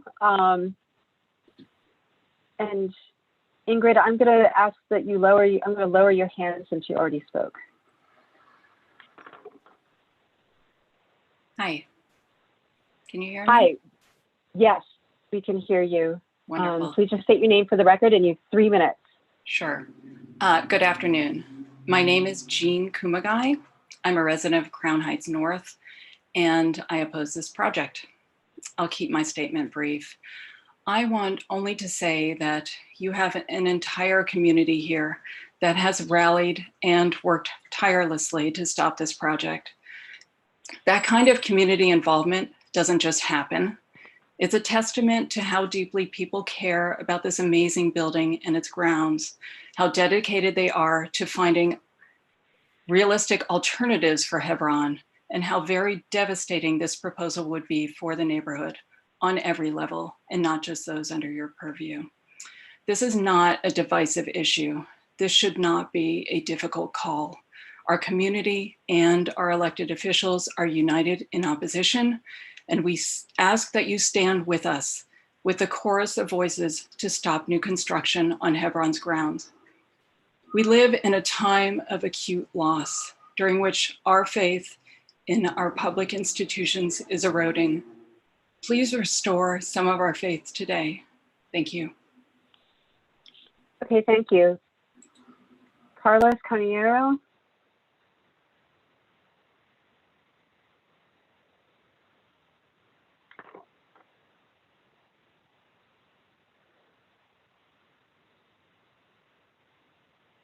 Okay, Carlos, you just need to unmute yourself and turn on your camera if you choose. Can you hear me, Lisa? Yes, we can hear you. Fantastic. Thank you for your work, Lisa. Hi, my name is Carlos Carnero, and I'm here to oppose the proposed 959 Sterling Place development on the Hebron SDA school site. My family and I are owners and residents of 989 Sterling Place, 3 brownstones down from the proposed development site. We've been proud residents of Crown Heights North for over a decade and have celebrated marriages, births, and deaths within the walls of our home and on the block with our neighbors since we first became part of this community. This proposal is wildly inappropriate for a landmark district. Not only does the outside scale of the building dwarf the historical building and all of the homes around it, but the modern monolithic envelope of the building disrupts the historic style of our landmark neighborhood, and it steals green space. The site is not a parking lot, but a campus. The plan by Hope Street Capital competes with, rather than defers to, the landmark Hebron SDA building and the historic brownstones on our block. By compete, let me be clear, it competes not only in scale, bulk, and materials with the surrounding architecture, but it competes for light, airflow, and living green space, stealing these vital resources and fundamental environmental rights from the pre-existing residents who have invested decades of love, goodwill, and nourishment into this community. We have grown gardens and fed one another, shared seeds and barbecue, music and power tools with one another. This fabric that knits our neighborhood together is what makes Sterling Place not only a street in a landmark district, but a home to all of us. The proposal is not only a building, but a dark threat of 180 plus transient renters that will disrupt and not invest, most likely, in the social fabric of our community. The Hebron building is the crown jewel of Crown Heights. It's the only building of its kind remaining in central Brooklyn, and it's our responsibility to protect and sustain it.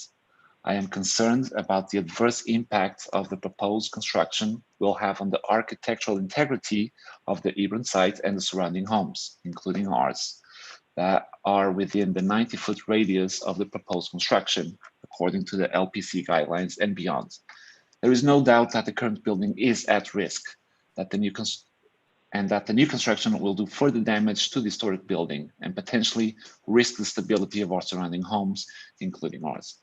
The restoration work proposed by Hope Street Capital is only for partial exterior work on the south side of the building and insufficient to safeguard the building itself.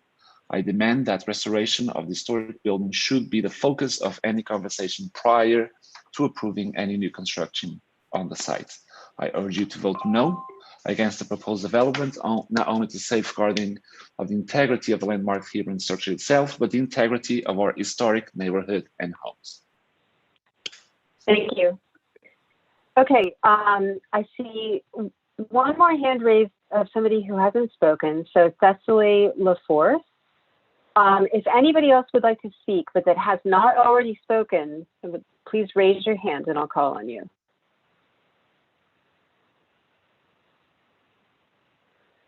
So Cecily LaForce, you have to accept being brought into the room. Cecily.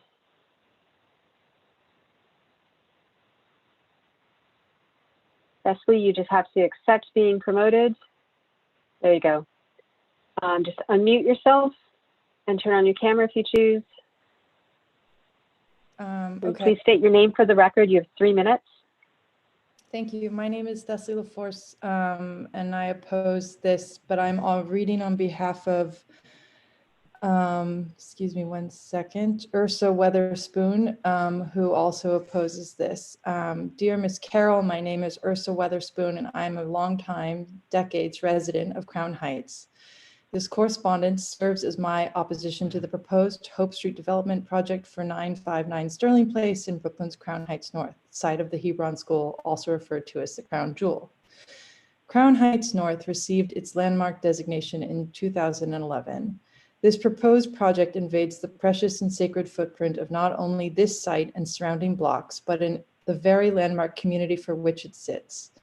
The physical massiveness of this development promises to overwhelm, overshadow, and violate the quality of life and values of the community members who reside in Crown Heights North. The planned scope, size, and materials for this structure are the antithesis of the guidelines and standards set forth by your commission for landmark designation. If this development is granted a certificate of appropriateness, I'm very concerned of the precedent this will set and the signal that that would be received by ambitious developers that anxiously wait in the pipeline. Commissioners, I implore you to uphold the same standards and guidelines set forth by the LPC that govern landmark designation and unanimously and unequivocally reject this application. Respectfully submitted, Ursa Weatherspoon. Thank you. Okay, thank you. Okay, if there's anybody else that hasn't spoken that would like to speak, you can raise your hand. Okay, I don't see any other names. Okay, thank you. And Rich, do we have any written testimony that was submitted outside of the comments today? Yeah, so we have about 950 letters in opposition to the project. That includes letters from Assemblymember Richardson and Senator Myrie. And as the applicant noted, there is a petition of over 1,800 signatures in support of the project and 1 individual letter in opposition to the project. Okay. I'm sorry, in support of the project. My apologies. Thank you. And all of the written material that was submitted to the agency in the prior days leading up to today, and specifically before the end of the day yesterday, has already been distributed to the commissioners for their review. So now I'd like to turn back to the applicant team and ask you if you'd like to respond or make any final comments in response to the testimony.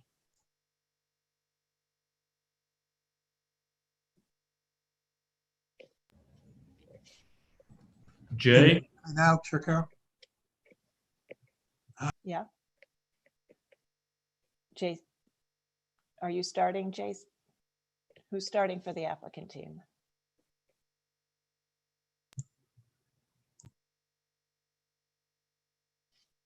Okay. Is Jay Siegel there or Misha? Do you want to? Yeah, Jay was going to be answering, leading us off, Sarah. Okay. Let me just see if I can track him. I know he's supposed to be beginning. Just give me a moment.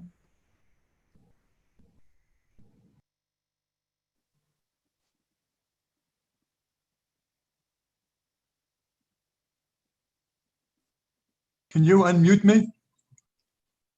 We can hear you now. Well, we heard you briefly. Actually, oh, there you are. All right. I have just asked to unmute you, so you should accept that on your screen and you should be able to unmute yourself. Did that work? Am I unmuted? Yep. Okay, thanks for the hint. Somebody told me to press some buttons. Okay, so we are not going to, and I'm sure you'll appreciate this at this late hour, attempt to respond to the many comments regarding the design. Instead, what we want to do is submit a letter from our architects that would set forth our design philosophy and deal with the disparate architectural comments in one letter. But there is something I do want to discuss today. There is a universal acclaim for the building by almost all of the numerous speakers in opposition to the project. They love the building. They call it special. Many call it the crown jewel of the historic district. And all agree that it needs work. I mean, it shouldn't be a surprise. I mean, there are not many buildings that have had a vacate order for 5 years because it's shaking and vibrating, and the building department says it's structurally unstable. And the current estimates, it's going to cost upwards of $20 million to have the building stabilized, to remove the asbestos, and to repair the facade. And the church has looked long and hard to find that money. Many of the speakers, if not all the speakers, have said there's other ways to get the funding. They refer to conversations that were had in 2004, 2006, 2011, in which they supposedly, or I'm sure it's true, that they gave some advice to the church about how it could come up with what now turns out to be $20 million to rehab the building. But what I'd like is just to indulge the commission a minute and have Dr. Honoré explain why these other ideas don't work. And the only way they think is feasible to obtain the money to restore what we all agree is a crown jewel is by an arrangement with what is now Hope Street. Can we ask Dr. Honoré to just speak for a couple of minutes? We appreciate the late hour and it won't be long. Sure. Dr. Honoré? Yes, thank you. I've heard those remarks and the money is just not there. I hear what people in the community are saying. Some of the suggestions that have come to me: become a charter school and get city money. We don't want to be a charter school. That's a public school. We're a private religious school. If we become a public school, we cannot teach our children our religious ways. We can't have prayer. We can't have Bible study. We can't have any of that. So being a public school is not an option. Just like the yeshivas train Jewish children and parochial schools train Catholic children, as Seventh-day Adventists, we want to be able to train our Adventist children. Private foundations also tend to shy away from religious institutions because there's a certain level of intolerance about religious teaching.